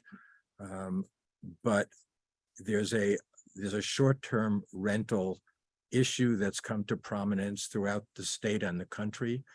And this ordinance, it seems to me, is pretty modest in its scope. I understand the fee to be $50 to apply for the annual license to operate a short-term rental. And the other fees, other than the per bedroom fee, would kick in only if there was a violation of the requirements of the ordinance. So as someone who lives here and has lived here and who wants to continue to live here, I'd like to see something like this, if not exactly like this, pass without putting a burden on people who have properties that they rent for short terms. That's not my intent, and I hope it's not the ordinance purpose. And I'd actually like to, before I stop, I'd like to thank Barbara Pulling and the Planning Commission for the work that you've done in drafting the ordinance. I think you've done a responsible job, and I know it's not your intent to put an undue burden on anyone. So that's all I have. Okay. Thank you. Any questions from select board members for Steve? Matt? So Steve, I've heard this comment from at least one other person that the concern to the neighborhood, you know, they don't want to have a lot of short-term rental activity in the neighborhood. Yep. But also they don't know, right? And as I understand the ordinance, if we adopt it, it still wouldn't prevent that from happening so long as folks were following the rules, you know, staying within the limitations for occupancy and so forth. Yeah. What are your thoughts on that? Would that alleviate your concerns? Are there concerns about having them in your neighborhood that you feel this does address, or? Well, I agree with your point. It's not a zoning ordinance that says you can't have short-term rentals in my neighborhood. So I understand the limitations of it. But I think the town has a legitimate interest in knowing where these short-term rentals are and having some reasonable sets of rules and regulations to be followed. And would I be completely assured that there wouldn't be a disturbance of the residential quality of the neighborhood? No, but I'd be somewhat more assured than I am without it. Okay, Thank you. thank you, Steve. All right, Stephanie Cornell. Mary. Are you Hi, only, John. are you only gonna use the list or are we gonna alternate back and forth? Cause you know. Well, Don, I've got you on the list, so Am I yes, I am last? going to use this, and I also have Mr. Gagnon on the list, okay? But I'm dealing with the folks in the room first, okay? Thank you. I agree with ordinances for a lot of reasons. I manage over 150 different types of short-term rental properties and have for years. I have a lot of experience. I have a lot of knowledge. Ordinances are important. Rules are important. However, with regards to this particular ordinance in this particular town, I think the language is premature. I think it's not specific enough to the rentals in Rutland Town. There are not that many. There have been 0 calls. Again, the point that I was trying to make, the firemen that were here at the Planning Board Commission said it does not matter how many people are in any type of dwelling, they're going to sweep it the same. The registration, I have no issue with that. There are certain compliances that as responsible hosts and owners, we want to meet. It's in our best interest as well as the hosts, as well as the other residents in that community. This particular ordinance, the language, some of it is just simply not applicable. And I think it was done, I respect, with much debate. I don't think it was done with enough debate. I think it needs to be reworked. I think there needs the Planning Commission and the Select Board. There needs to be more education and knowledge as to short-term rentals in general before you can come up with an ordinance. It's not as specific and as applicable as it should be, in my opinion, in my vast experience. Okay. Yeah. So 2 questions. Yes. One, the broad general question of all those things I asked before, which is tell us about your own experience. But 2, based on what you just said, I wonder what your thought would be about having simply a registration ordinance that asks all these obnoxious questions that I asked, so we would know more about people's situations. I don't think anybody would oppose to that, truthfully. I don't. Yeah, some people might not want to pay the $50 to register, but in the grand scheme of things, honestly, as hosts, we can build that in to what the renters are paying. Tell us a little bit about your situation. My experience, Yeah, and what type of rental and is you name it, from motel rooms to 10,000 square foot homes up in Killington and everything in between. I've been hosting, cleaning, employing upwards of 40 some odd people seasonally to manage the entire property and all of the different sizes that include. My mother-in-law, Melody Hemingway, has an Airbnb at Charlie's Place. That was a long-term rental forever until I finally convinced her, let me do something with this. And it's been fantastic. We have had thousands of people in and out of that property and not one issue. so to clarify, do you own some yourself or are you just managing? I do not own any of the properties. I manage all of the So properties. you And I manage, own the cleaning company that cleans those properties. okay, so, and that's how many did you say? We just took 3 more on today, so I think we're up to 157 short-term rentals in, not just in Rutland Town, obviously. Right. There's not that many. Are they Yes, all, no, I'm kidding. they all in Rutland County? Yes, that's correct.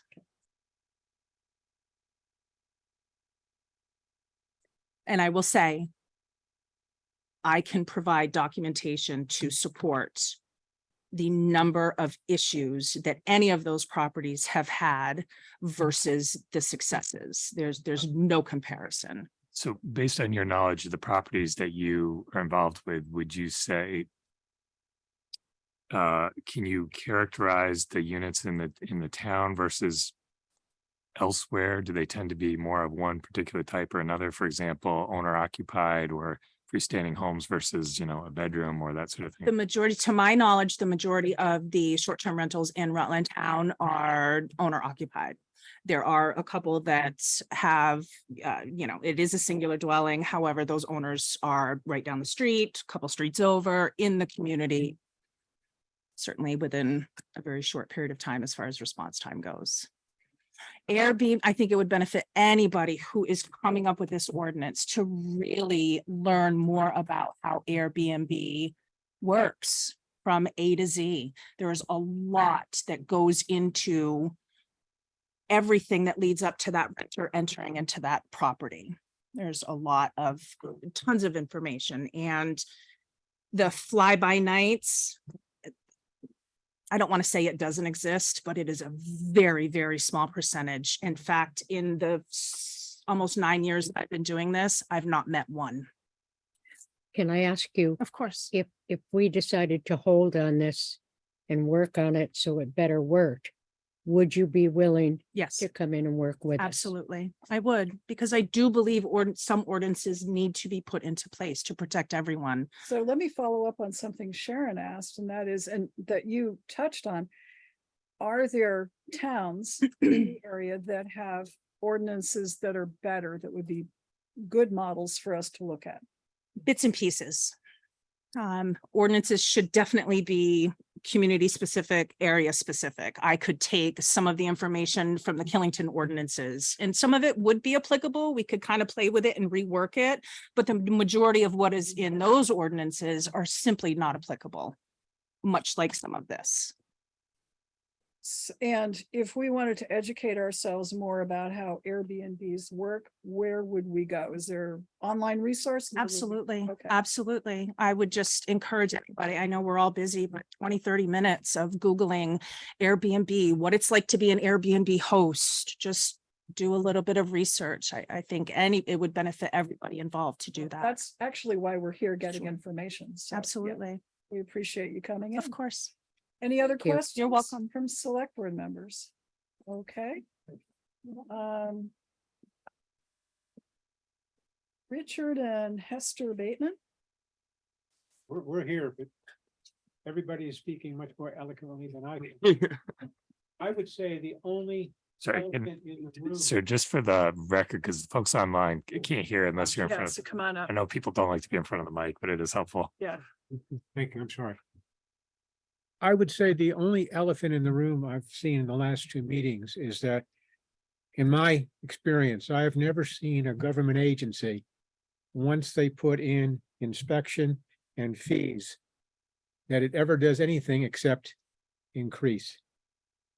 I think that there's probably a lot of us in the room that are not opposed to registering. As we've said, Airbnb is very strict about posting. But we're afraid that next year it'll be higher, and then you'll want to come in and decide whether or not we could have a, what is it, ADHA? Our houses are not set up for handicap. So when does that inspection start? And that, I think that is kind of an elephant in the back of the room. I'm done. Well, the way we get to some of our ordinances, updating them, you won't have to worry about us hopping in every year to up the fees. Questions, Matt? Those same questions. Could you just tell us a little bit about your own experience and whatever rental unit you might have? Yes, when this all started, we basically called Airbnb and we have canceled. We are no longer members of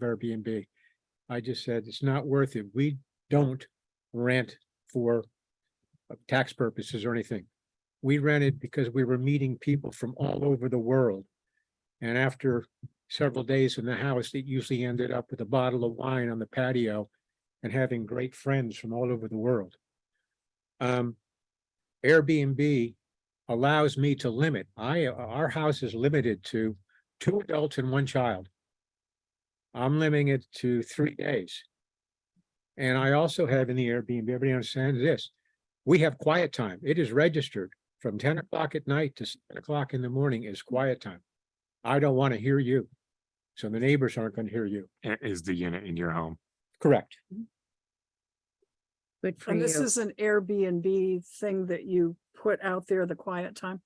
That, yes, it's in Airbnb. You can set all these rules up. Okay. Right. Thank you. Any other questions from select board? Okay. Thank you, Mr. Bateman. You're welcome. Mrs. Bateman, would you like to say anything? Everybody said what, Okay, you know, wanted to give you a chance. thank you. Okay. Melody. This is Melody Hemingway. I really don't have much to say because everybody's pretty much said it, but I was just wondering, I have a question. The Town of Rutland Ordinance, Public Nuisance Ordinance, and I was reading down through that, and wouldn't some of that apply to some of the concerns as far as not just Airbnb, but anything? If there was a problem, Call the police. We've used that for I know it's with property that's buildings and all not that, kept but up properly and so on. does Yes. say private renters and that type of thing in there, if there was an issue of noise or anything that's a nuisance. I just a question, I came across that, but I just. thought- We could use some of it, and we have on private property that the neighbors have complained about. So the short answer is yes, we can. So. Anyway. It may not address everything, but that's Yeah. a start. And I just don't, my opinion on this whole thing is there's not enough issue to warrant an ordinance for the Airbnbs at this time anyway. And I wouldn't mind with the registration and a few other things, but not ordinance like this is written. Any It's too many, questions? must have through the whole, thing that makes you feel like you're being controlled totally in your own home. So I just have one question on that. Is Oh. there anything in there in particular that you don't do now that you wouldn't want to do? Because I have an Airbnb, but I don't understand. Anything that the ordinance requires you to do that you would object to that you don't do and don't want to do? We're pretty much all in compliance anyway, all of us, like as far as everything through the Airbnb, and it's all on the Airbnb websites and set up so that So your concern would be that the town requirements would simply be duplicative. They would duplicate not what for, I don't think Airbnb requires. it's required in Rutland Town for here. I mean, there's no reason to put it in place just in case. If that's it. Any other questions from the select board? All right, thank you. Demetrius Gagnon. Demetrio, sorry. That's all right. How are you guys doing? Good, thank you.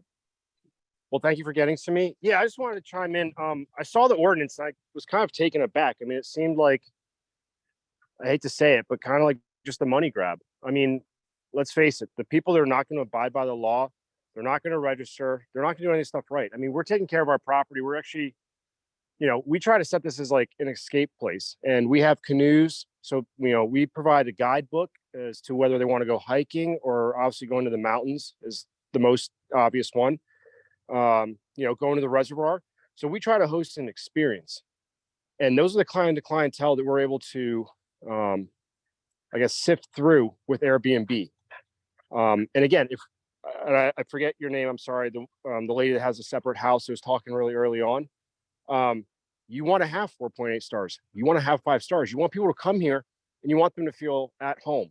And this is our home. We live in this home. We moved up here, took a substantial pay cut, and this is actually a way for me to subsidize some of the income loss. The cleaning fee, that goes to my daughter. She's 12 years old. That gives her an incentive. I mean, as silly as it sounds, but I help her out and she's able to clean the apartment downstairs. It doesn't have a full kitchen or anything like that. It's literally, since all the hotels here have been occupied since COVID, it just gives people an alternative that you're not stuck in a hotel, paying $300 a night. Instead, you're in a house, and we interact with our guests if they choose to interact with us. Our experience has been very well, and we've had positive reviews. So this was something that, it's kind of just taking me aback, because honestly, the people that are already, let's say, fly by the night, they're not on Airbnb, because if they were, they wouldn't be in business for long because they get really bad reviews. I mean, the market kind of dictates that. So you're competing with 4.5 or higher out of a 5 scale star rating. So if you're less than 4.5, you're probably not going to get it. So an ability for us to sift through the clientele we get. And again, we're just trying to host an experience, bring them up here and show them what Vermont is and what it has to offer. So yeah, I wasn't quite sure what the point of Airbnb registration and fees were. I mean, I looked on Airbnb, there were maybe six rentals that I saw.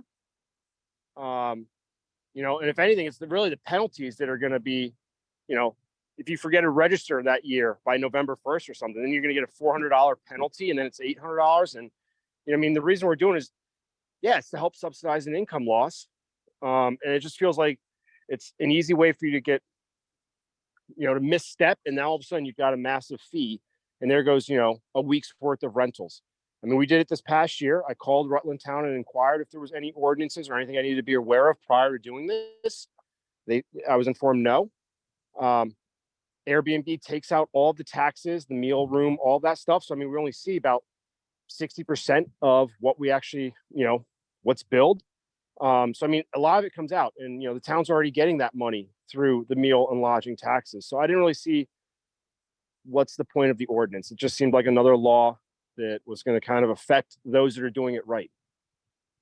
It was going to hurt, it was just going to be another fee that we would have to pay, and eventually it'd go up. I understand with Killington, you can find a seasonal rental in the summer, but even then that's even becoming harder. I understand that Vermont has the housing crisis. We went through it.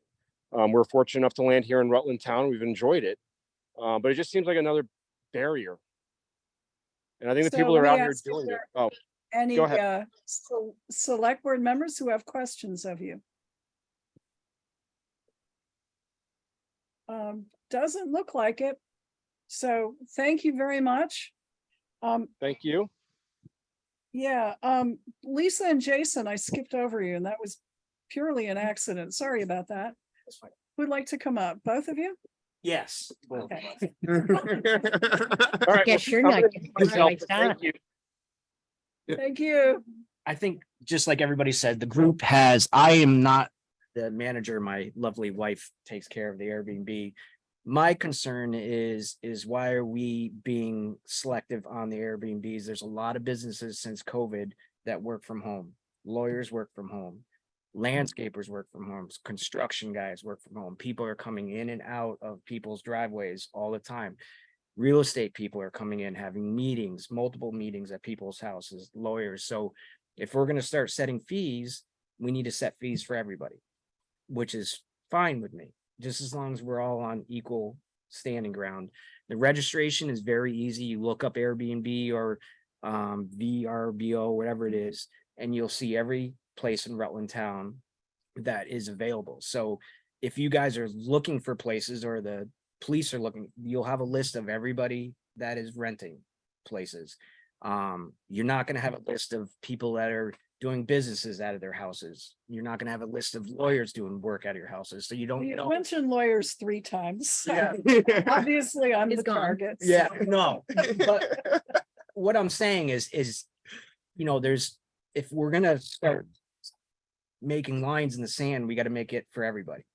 I understand. And we also do have personal property tax So we do look at businesses in town, and the question has come The up. as major you- businesses, I agree with Yeah, you. no, like- we've also posed that question about how far down do you go? And you have to for go those pretty things. far down for Yeah. the one man operation that's mowing or, you know, healthcare for an older people in the houses or, you know, that type of stuff. So do you rent out your Airbnb? Is that just one, and is it within your house, your home? Within our house. Yeah, correct. Okay, okay. And everybody's right how you make stipulations and everybody's different. If you guys have ever looked up an Airbnb is, you know, you're looking for an Airbnb that fits your family, how many people you have, kids, you know, the environment that it's in, you know, quiet times, like their quiet time, they're not gonna want 3 kids at their place where ours is a farm and the kids can run around and we don't care. You know, it's, so you, as a Airbnb person, you're trying to figure out what works best for your family. And everybody's right is everybody that's had Airbnbs at our places are very selective. We can say no to the people.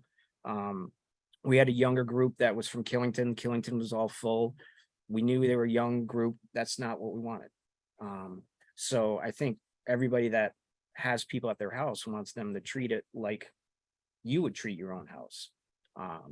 So I guess that's my point is I was just, everybody's done way better than what I can say about Airbnbs, but it's mostly, you know, if you're going to do this, you got to do it for everybody. If you're going to start putting fees in, registration for everybody, who's working from home, all this stuff.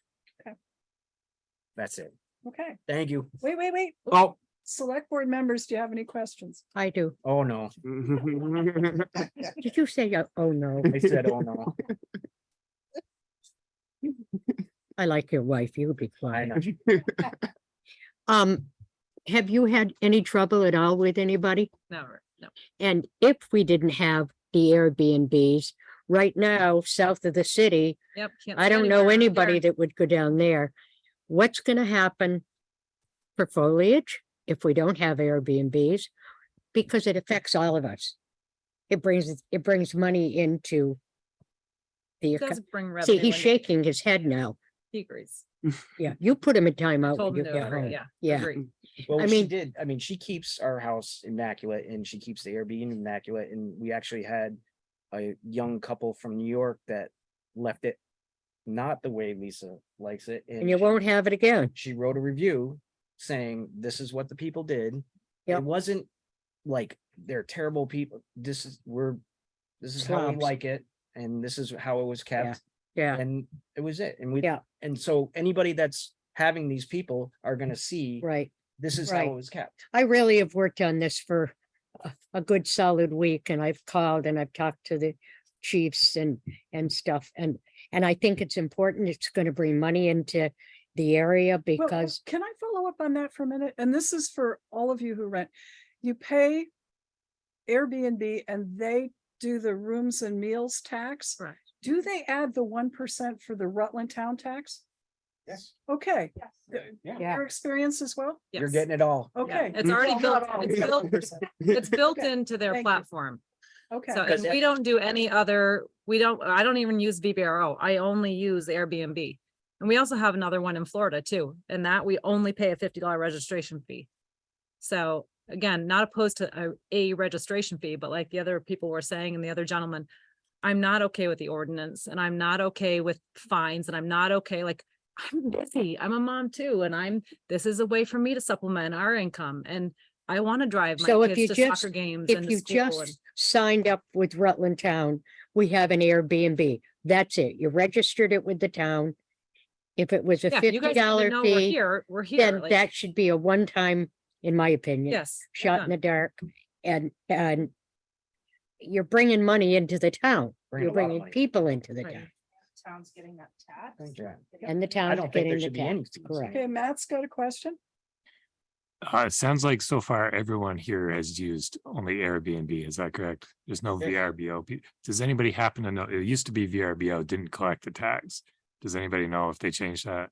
Because I don't remember. My knowledge, that has not been changed. Yeah, Wow, I think okay. Ed was here last time. I think he uses it on occasion, he said.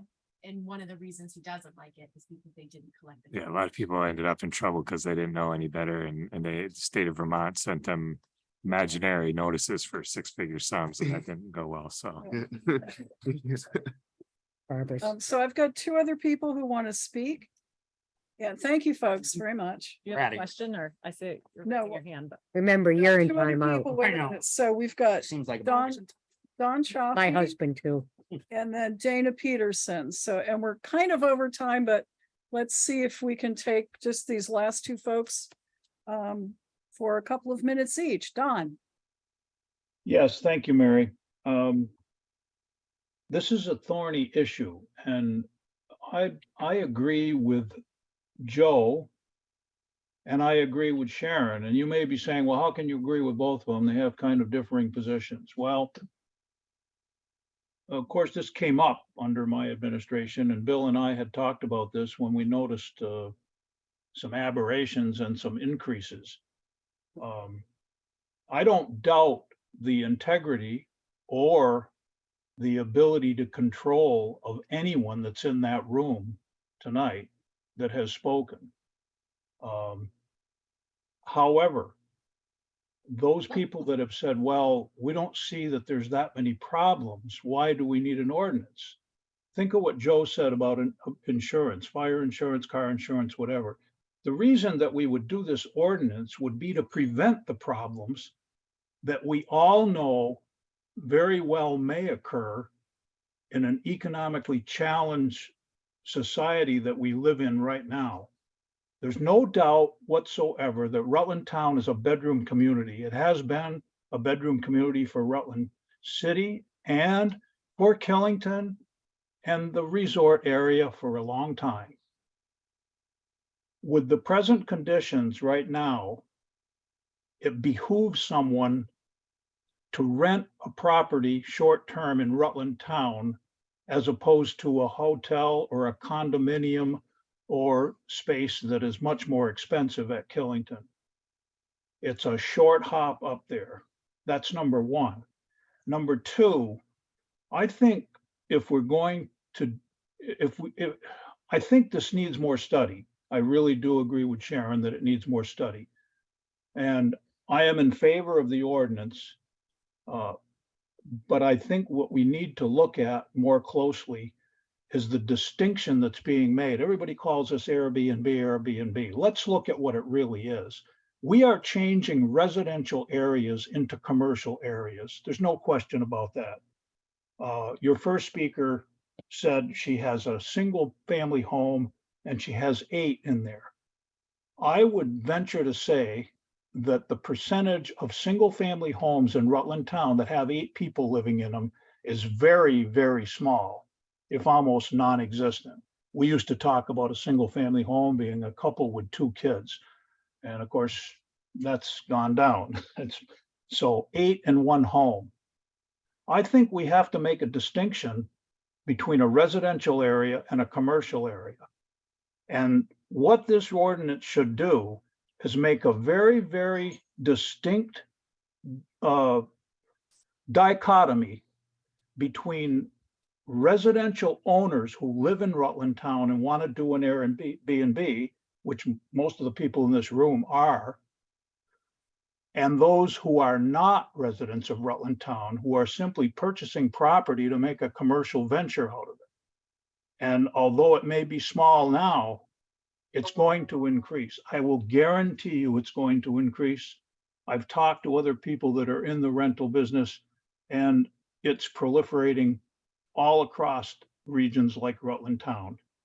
Out-of-state buyers are swooping up single-family homes in areas like Rutland Town and or Killington and or any place else that's near a 4-season or a 2-season resort area. And they're maximizing them for profit potential. That is not what was intended in a residential area in Rutland Town by either ordinance. We don't have zoning by planning, and the town has done some pretty good job of planning. We have great commercial area that pays us a lot of money, and we have great businesses in Rutland Town that pay a large portion of our taxes. And we have really, really nice residential areas, and they need to stay residential areas. B&B is not residential. B&B is commercial. You can label it any other way you want, but it's commercial. And your first speaker also said it's not cheap. We haven't had any discussion here tonight as to how much money is being made as opposed to a long-term rental. We had a pretty good discussion between long-term and short-term. And the reason that she would not go long-term was there's a lot more money in short-term. So for one Okay, thing, thank you. yeah, we absolutely need to make a distinction between those people who actually live here that want to do B&B and those who do not live here, who are simply purchasing properties to maximize the occupancy in there. And you need, and you know, we haven't talked about the life safety. You know, it's not appropriate to say that nobody knows how many people you might have over at a party or whatever. This has been going on since Tig was a pup, but those people are not residents of the area. They're not staying overnight. They're not all driving cars in and out of the neighborhood and so forth. You're talking a residential area, life safety codes. How many people do you have to extricate? How many people are using the streets and the roads? You know, that's not a residential area. When you have 14 people, we did in Center Rutland, Bill can talk about that. 14 people in one house. So there needs to be more study on those Does the factors. Select board have any questions of Don? Nope. Okay, thank you, Don. We have Wait a minute, one there's more a lady. speaker. Can I just make one clarification when I said that I had 8 people in my rental? Uh-huh. Airbnb allows you to put a max capacity to your home. Yeah. My max capacity is 8. Yep. In the 3.5 years that I've run my Airbnb, I believe I've had 8 people in it 3 times. Yeah, and I know you said 2 you to were 12 children. uncomfortable about having On that average, I many. had 4 in Okay. a 3-bedroom home. Thank you. So we have one last speaker who's registered, and that's Dana Peterson. And then Barbara, if you have few remarks at the end, we do have the rest of our select board meeting to get to. Dana, you're up. Thank you, Mary.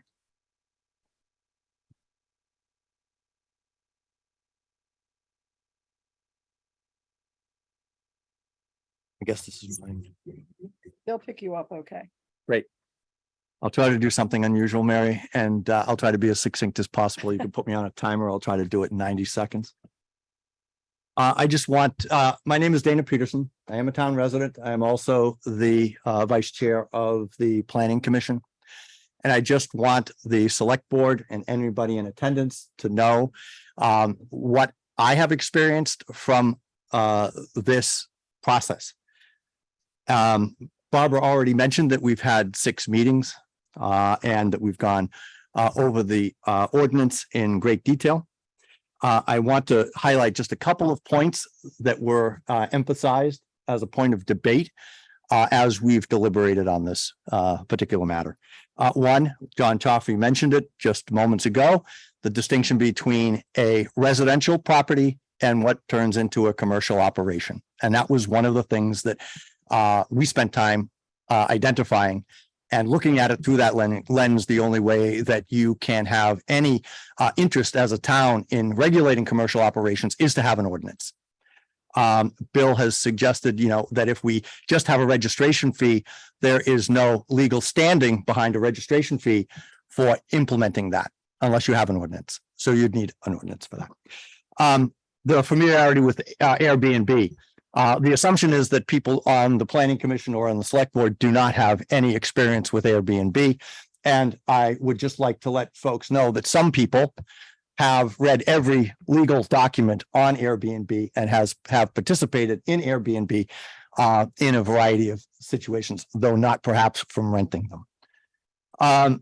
The other thing, we did emphasize health and safety, and that the town had an interest in regulating the health and safety above all other things. When we talked about the issue of fees, we did not want it to be burdensome. We heard that very loud and clear, and we wanted to make sure that it would be reasonable and something that people could get behind and participate in a willing, collaborative, cooperative way. we had a lengthy discussion and debate before we submitted this document to the select board.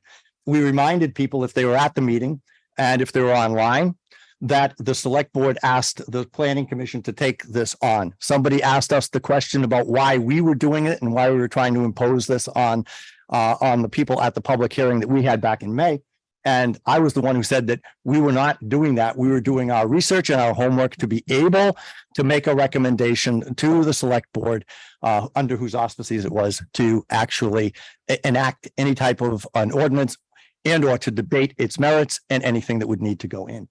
We chose 7-0 to be able to forward that to the select board because we believed that we had done due diligence in our work, including having that run by the town's legal counsel, who also advises us on whether we should have ordinances or not. So we've got that under legal advice that it should be something that we would seriously consider in order to avoid issues down the road. Finally, I'd just like to say that I thought that we had a very good and productive hearing where people expressed their concerns. I am hearing those same concerns now expressed to you. The planning commission took those under consideration and is certainly open to whatever you as a select board choose to make as a decision. And I'll let Barbara speak about the disposition of the planning commission. But we have and will continue to work diligently with you and the members of the town who might be affected by any type of ordinance, as is the charge that the select board provides us. So thank you for the opportunity to come and share all that we have done at the Planning Commission to help advance this interest on the part of the town. Thank you very much. Thank you for taking this on. Any questions from select board members for Dana? Hope I made 90 something. No, you're a little over, but you're fine. Thanks. Yeah. Keep me honest. Barbara, closing remarks? Well, just one follow-up, something we learned during the hearing. You know, Airbnb is a catch-all term. It does, all of these people belong to it, but it's not the only platform out there. There's Vrbo and there's another one called The Landing. So the other two, you know, other than Airbnb, we're not quite sure how much they keep track of what's going on in homes and these businesses. So Airbnb sounds like it's doing everything right. And people get the reviews, they get the customers that they want. But I think we should consider that there are other operations in town that hopefully we could hear about with the registration process. Okay, any last questions or comments from select board members? I got a question for Chris Clark. He's on Yeah. still. Chris, are you on? Chris Clark, our town fire chief. I'm here. Thank you. Go Hey, ahead. Chris. So I guess if we get this ordinance, if this ordinance does pass, if you're showing up to a house fire at 3 a.m, are you gonna be flipping through a bunch of pages of Airbnbs listed to see if the house you're showing up to is an Airbnb, or are you gonna handle the fire as you arrive to the scene? We're gonna handle it as we get there. Okay. Chief, are you against the ordinance? I'm not really for it. I don't think, everybody pays taxes. I don't think we should be told what we're doing with our own property. Okay. So, All right. Mac Eddy has a question. So Chief, just wearing your chief hat, which I'm sure is a nice one. it's white. Could you just comment, advantages and disadvantages, or whether there's duplication in what this ordinance would require versus, what folks would just generally be required to do anyways?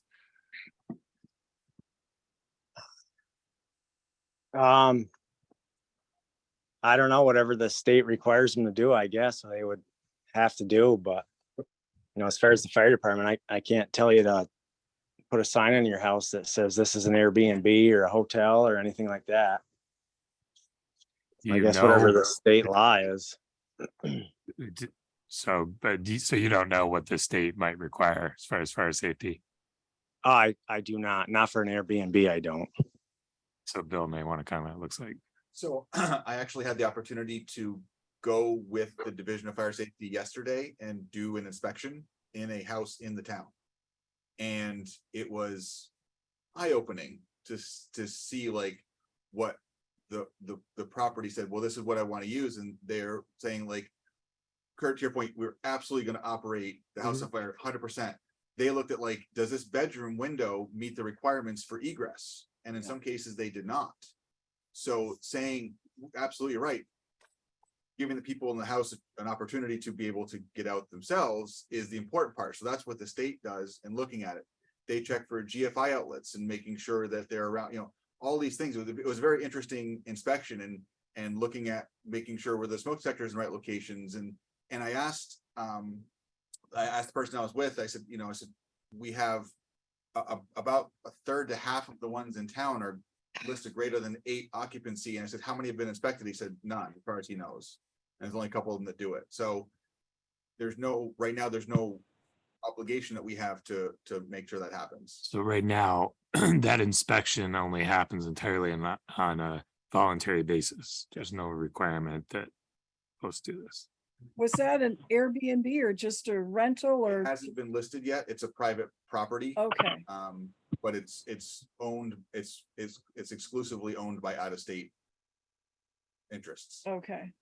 So it's what someone would do if they were selling property in the city, they would go and have a clean CO issued by the building inspector. Okay. We don't have that in the town. So Right. the inspection was done because they are going, they do want to list it as a short-term rental. Okay. Okay. Good to know. All right. We have other business we must get to. I think we've heard from everyone who wishes to speak, and I'm very, very grateful to all of you for coming in. We appreciate your input. Keep those cards and letters coming, emails now, I guess, and phone calls. So, thank you, folks. Have a good rest of the evening. Thank you. Can we have a 5-minute break, Mary? I think that's a good idea. I do too. You'll go to timeout, you.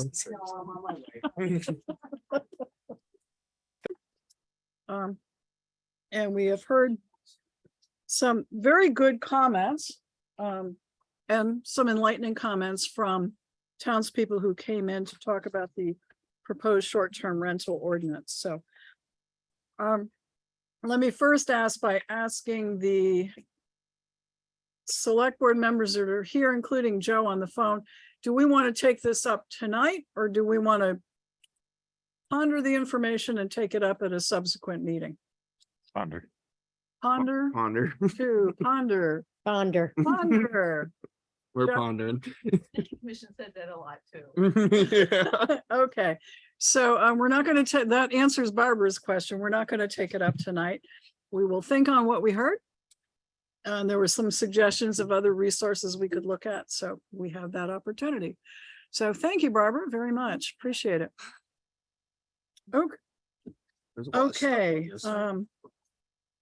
and next is Bill Sweet, Town Administrative Assistant to the, oh, yeah, we should do Marty's thing. There you go, Marty. Go ahead. So on your desk is the local emergency management plan. This is something that we adopt each year. Yes. And we put in the names of the people who will act in various roles in the event of an emergency. Yeah, you can sit, okay. Sit. So, are there changes? What should we do with this? And who makes us do this? Well, the changes have been made. Okay, For example, Matt's on. Past member of the select board is off. The chair has been changed, and all those kinds of things. The I'm drawing a blank, Public Works are Dave Sears. Dave Sears, yeah. Has been put in. So all these changes have been made. I gave it to Bill, to also look it over, and he found a couple little errors that he corrected. And I basically just need to get this signed to give to the state. Right now, there's two places for signatures. One is, Yeah, they added yeah, stuff this year. yeah. Great. One is for the select board chair and the other is for a select board member who certifies that the LEMP meets the Vermont National Incident Management System. Right, and that was the requirements. same as last year. That was the same as That last year. signature sheet is the same. And that's because Kurt has a special He's had that certification. certification, having been Yeah. in the fire department with us and now, well, he's in Clarendon, but Mhm. I mean, he's had that as being a fireman. Mhm. Okay, He's still a fireman. Correct. yeah, that's what he said. So there's two places for signature. What's your pleasure? Is there a motion? Motion to sign. Mary. And Kurt, Sure. There was also some other pages that needed signature. yeah, there Those is. are the new ones that kind of got That added was the in here. Public Works one. We've already We've already done that. That's already done. Yeah, this is the local emergency management plan adoption form. That's the first one. And then after that is the NIMS adoption document for the town of Rutland. Right. Um, So you need to sign twice. Kurt needs to sign one. yeah, it's Mhm. saying that.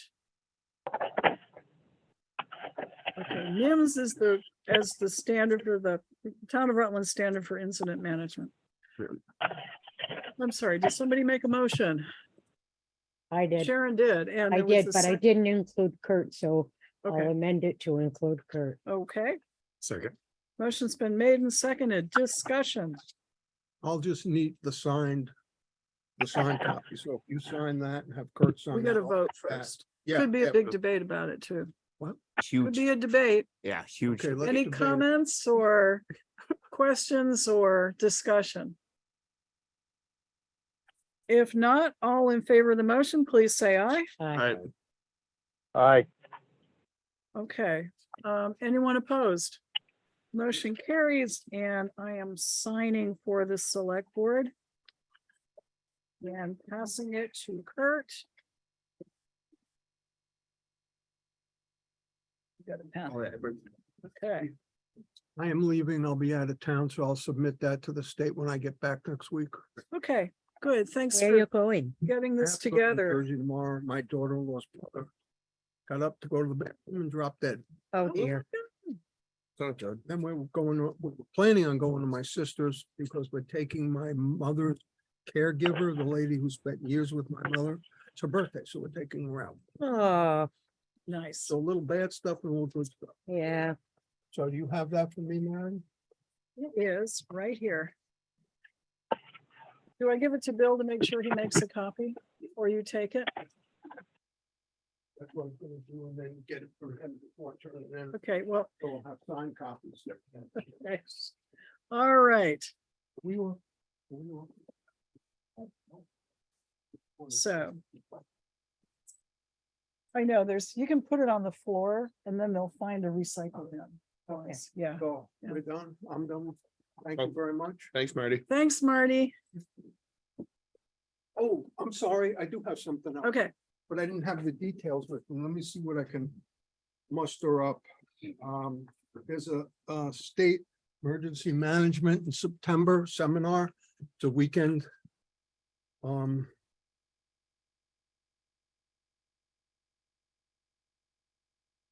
And I don't have the particulars, which I will get and ask you at another meeting, but I just wanted to get a sense. It's a 2-day seminar at a hotel here in Vermont. And I was wondering if it'd be all right to take expenses out of my budget to handle it. have you ever taken anything out of your budget? Once in a No. blue moon, I put a little salary in, but no, I don't. I don't. You claim should. anything. Yes, please. We want you to be, Okay. up to date on this and thank you for doing it. You're welcome. Okay. Yep. Don't break the budget, though. What? Don't break the budget.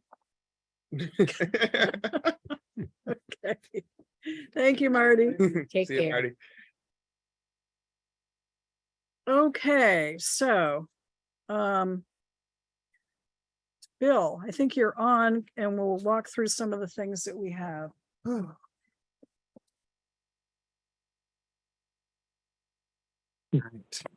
evening. Good evening. Thank you for coming. All right, so we've gone through almost the entire packet. The only thing left is the item for the town-owned land. Yeah, all right, so you will recall that we have 29 acres of property off Route 7 North. And we solicited bids and we received 2. And those are in your packet. One bid received was from, looks like Tennybrook LLC. Tennybrook@gmail.com, Tennybrook Farm, care of John Ruggiero, and the offer was $12,500. And the other was from Mark Foley of PNR Properties. And the bid was $55,555.55. Now, I believe as we listed this, we said we could accept and we could reject any or all offers. So what's your pleasure? Do you want to sell, and do you want to sell to a particular bidder? Yeah, I would make the motion that we sell to Mark Foley for the 55,000. Mhm. We can use the money. Mhm. He's the high bidder. Okay, motion's been made and With discussion to follow at a later date on what to do with the funds. On what? yeah, because, well, okay, motion's made and seconded, discussion. So yes, we do need to discuss later what'll happen. Mhm. And if recollection serves me, we also have to advertise that we are selling it to Mark for this price, because it's a 2-step process. So Okay. I don't think we need to include that. That's part of statute, so we can't. Unless it's to say we're accepting it subject to any, I don't know what would happen. So, okay, motion's made and seconded with the understanding we do have to post this, advertise it as our intent. All in favor of the motion, please say aye. Aye. Aye. All right. Anyone opposed? I'll vote aye too, so good, thank you. And I'll speak to Kevin about. We have to You'll add it to do your list. what we, add it to my list. Yeah, there's some steps on how to do all that. Yes, there is indeed. Okay, next. Okay, as Dave said, we got the new gateway signs picked up, put up. Dave and I were able to coordinate with Mark Alderman, who graciously allowed us to put it down there. So That was great. it was, I haven't gone down to see it yet, but I've heard they look really, really good. So I picked them up. I saw when I picked them up, they look beautiful. So that's done. We received our reimbursement check from VLCT for our sewer inspection camera. Oh, good. So we have been made whole on that. Good. So that's all set and back in his budget. The phone system for town hall is being changed a week from tomorrow. That is our planned date. There will be a few internal changes. Not much is going to change on the outside. But down the road, this is going to make multiple buildings much easier to manage with phones. It's actually going to be kind of neat. When the police move to the other building, we can still give out this number and someone can select an option here and it just goes to that building and it's all happens in the background. So we're gonna be able to do a lot more than we can right now. So looking forward to that. I found out we're also going to get actually a couple $100 back in rebates on the phone. So we're going to make a little money back on it. So that's really good. So that's moving forward. All of the townwide celebration contacts that I was tasked to make have been made, and I have confirmations from virtually all of them. I'm only waiting for 1 or 2 more, but we're kind of getting down on time. So we got to make sure if anything hasn't been confirmed that we get that done. I do get the book bike from Randall library? Sanders at the library. Excellent. I haven't yet called and I need to, and I'll make a Okay. note. Mary, Kamutas. Okay. yeah. Are you gonna order or do you want me to? What? Well, you wanted me to do it. Yeah, I so, would, because okay. you know what we did last year. Yes, well, and hopefully he has a list too. If not, Yeah, Bill might have a list. okay. Or We could probably Carrie, find it. yeah, Yeah. okay. I met with George Ambrose from Clarendon. He's one of their new select board members. The Clarendon Select Board met a week ago yesterday and had several residents from Quarter Line Road there to talk about that's the town section of road. So he came over and talked with me and we had a nice discussion about it. And I said, that would likely this discussion would lead to a discussion with our highway committee. So I know Joe and Kurt are pretty busy, so they haven't seen their email probably, but so they apparently Clarendon has said they were meeting next week. That's news to us, but they already put it out there. So, but so we would like to set up a highway committee meeting and invite them to it. He asked for evening. I said probably not, but we'll see. But some days next week, not Wednesday. So not Wednesday. Yeah. Okay. So Probably.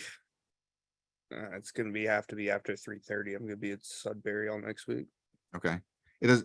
This is not an urgent topic. So This is prompted by residents of Clarendon rather Correct. than residents of Rutland Yeah. Town. correct. I have not heard from any Rutland Town residents on the quality of the No, road. and frankly, I have oh, Okay. are you? a few Okay. minutes ago. I'll get more details. Okay. Oh, she's in Clarendon. Mary, Not sure. Could be.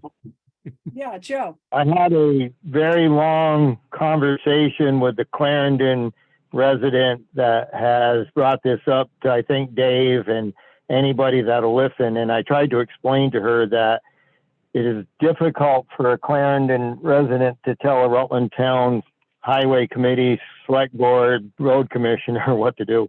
And so,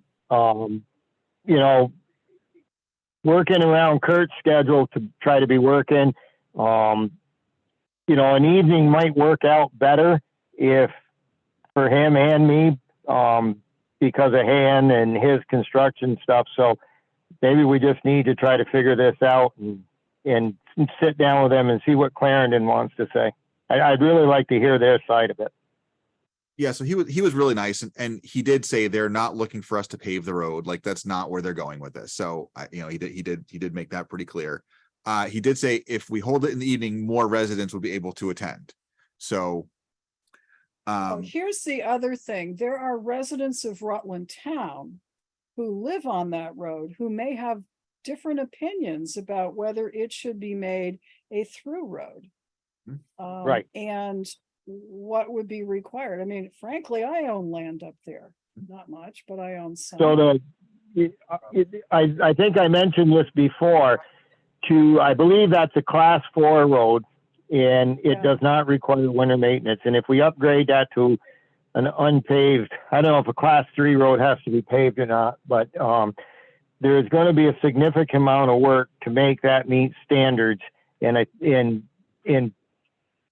the town residents might be more upset about us upgrading it than leaving it the way it is. So I think we need to hear, I think having a meeting, even if it's an off meeting from a board meeting on a Tuesday night, like at 6 o'clock, and everybody show up that wants to talk and just hash out what's going on. I think it should be a meeting specific just for that reason and just that topic. So if nothing is going to get done this summer because nobody's budget has been funded with any amount of money to cover it. we want to look at maybe the second week of July and plan it out farther to give people a chance to. Oh, I would plan it out farther. Okay. I mean, I am, no, honestly. Essentially, they want the road graded because it's potholed. And we're gonna have a paving contractor just down the street grading a reclaimed road that we're getting paved. So we can get it graded, but it's not, it gets graded at our convenience. The issue is more the winter than the summer. Yeah. For sure. And- So I have been on that road because Harold took me on it once in the middle of winter. So- Why he did it, and it's awful. You survived. So I survived, but there's ice, there's Oh. ditching that needs to be done. There's, this is a major investment and frankly, somebody. don't necessarily want it. So anyway, Yeah. Yeah, I some believe Dave Dave has money in his budget for taking care of that road. And I'm guessing he has a schedule to do it. As far as the grading goes. The schedule was done. It's the availability of contractors that's been the issue. So Right. there's a lot of things to this, and I think they want to be heard, and I think that could be a lot of it. and who from the Clarendon, one select board member and their road commissioner? The road commissioner, I believe, is also on the select board now. Okay, Cash is on Yeah. the select board. Oh, is So he? Okay. so the Clarendon Select Board does not have committees. okay, So, but I said that we do, so it'll be up, be probably 2 of our board members would be there, but so they're looking to set up the meeting. So they reached out to me this morning asking if we discussed it. I said tonight. So we don't mind, certainly we need to accommodate everybody's schedule. So pushing it out a little farther would help to plan that, which would make it easier. So do we want to? Like that 4 to 5 o'clock range. Okay. I can pretty much make any day of the week. Okay. So I will, I I will. prefer a little later if we're haying. Yeah.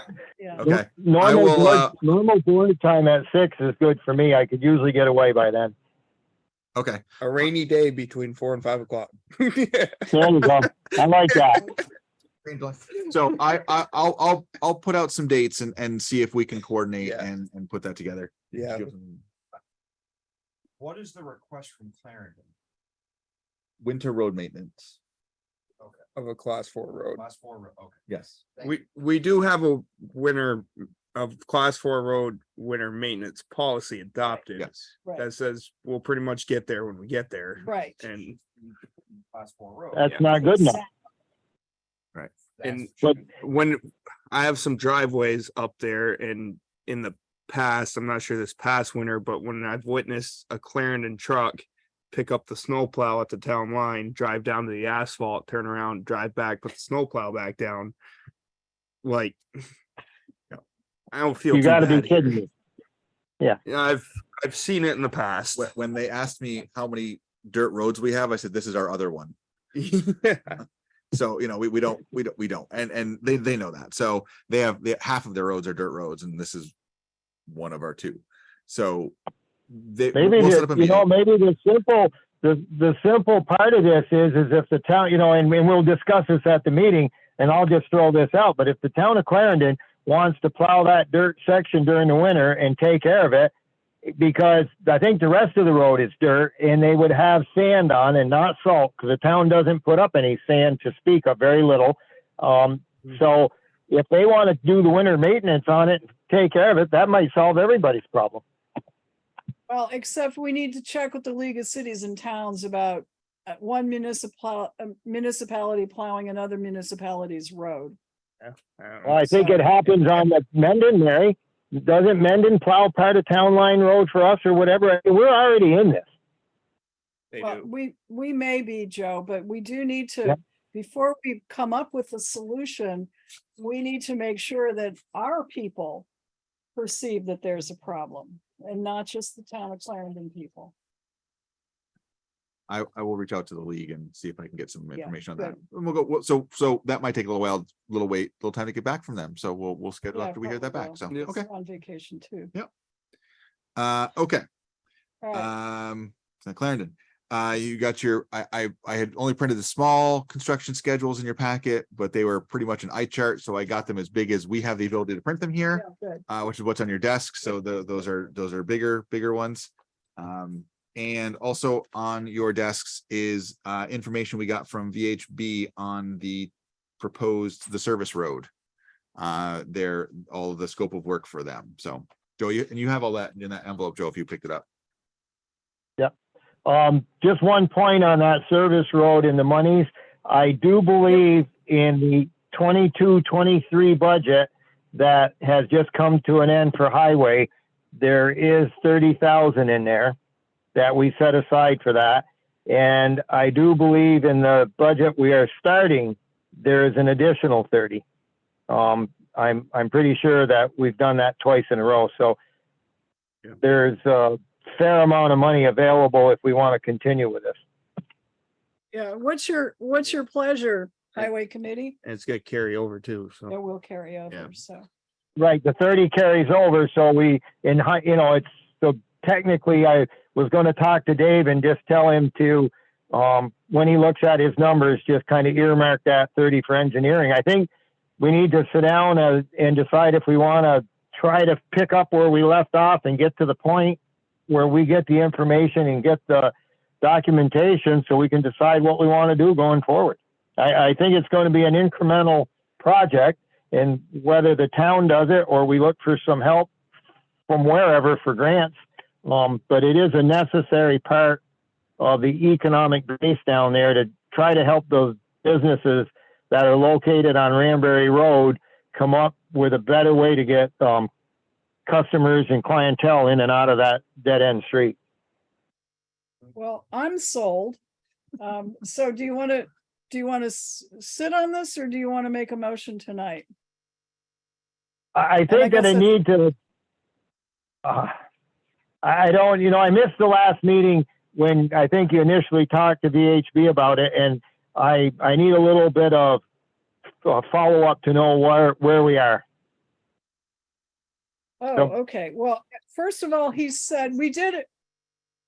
He filled us in and on where we had left off on various things. And that's what his scope of work is. And he's sort of outlined, where he stopped, what was pretty much complete, and what the stuff to finish was. I did ask him if he would, given that we kind of pulled the plug rather abruptly, whether his firm would still be willing to work with the town of Rutland. And he said, yes, very much. And that this actually happens more frequently than we would realize. So I guess other towns have done this. Right. The price has gone up from the 30, but he warned us that it would. The Right. price has gone up from the 30,000 that we had left under the contract to 41,915. He was guesstimating at our last meeting that it would be 40,000 anyway, so he's a little above that. So I'm not, it's in the range. I'm frankly relieved that it isn't a whole lot more to finish. So Yeah. that's my quick run through of what I heard him say, and Kurt and Matt can Okay. weigh in on. Yeah. Yeah, I'd move that we have VHB continue on with this project for the $41,908. I'll second that.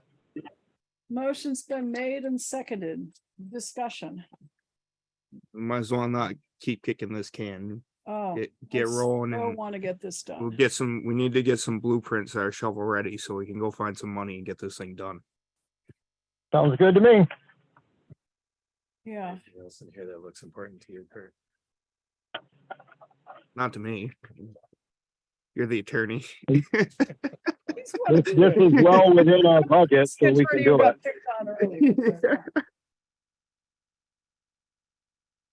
I just dig holes.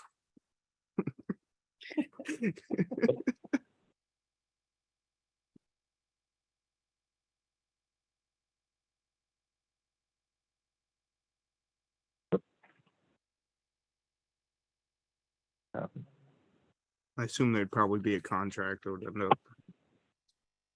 It was just essentially This is kind of an estimate, punch essentially. list and then, yeah. So I assume there'd be some sort of contract that would follow this. We did have an original contract that the board approved when they started. I don't know if this would just be a continuation of that or if we'd have to start new, but that shouldn't be too big a hurdle. No, I wouldn't think No. so. So, well, I mean, the motion is to approve this work. Yeah. Whatever. So if they want a contract, they'll come back with a tell us. contract and we'll. Any further discussion? All in favor of the motion to approve the schedule of work from Venice, Hangan and Ruslan, something like VHB now. Yeah. All in favor, please say aye. Aye. Aye. Aye. And, okay. The motion is carried unanimously, so thank you. Let's project back on track. And the last thing I have is based upon our extensive building committee meeting with Ed Clark last time and all of our chicken scratch and notes and comments.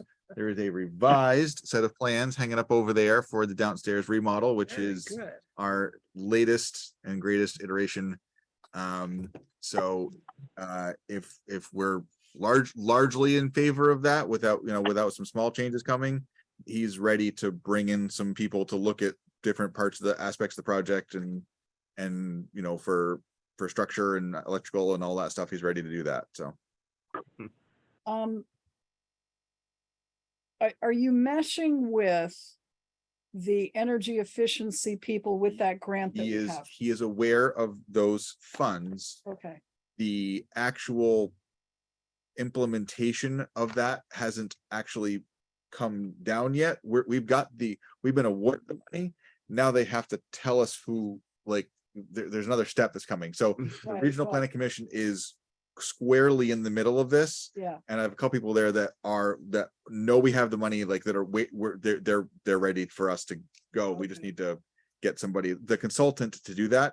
They haven't identified a list of them yet. So that's what we're waiting for. Sounds about right for the state. Here's some money, but we're not sure how you can use it yet. So Joe and That's Kurt, did you see Worse when that? you use it and they say, oh, we didn't mean it that. way." Yeah, right.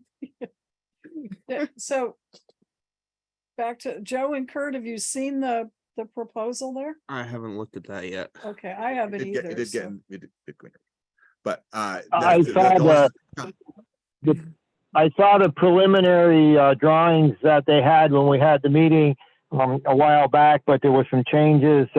I really liked the way the layout is and what they preliminary came up with. So this might even be better. they did some tweaking and I like it. So if you have a chance to stop over, you should. Yeah, can we put this on the agenda maybe for the next meeting? Absolutely. Is that okay with building Yep. committee? Sure. I want to take a look at it. I want to make sure that they're not blocking up all of the windows like somebody was suggesting. No, we're not blocking up the windows. One window. Under the One stairs. window, yes. We don't need to look at underneath the stairs.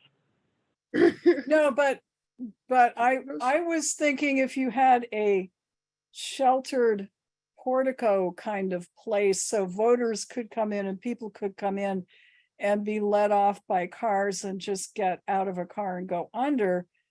And then you would need that window for light, and then the stairs could be reconfigured. Stop looking so.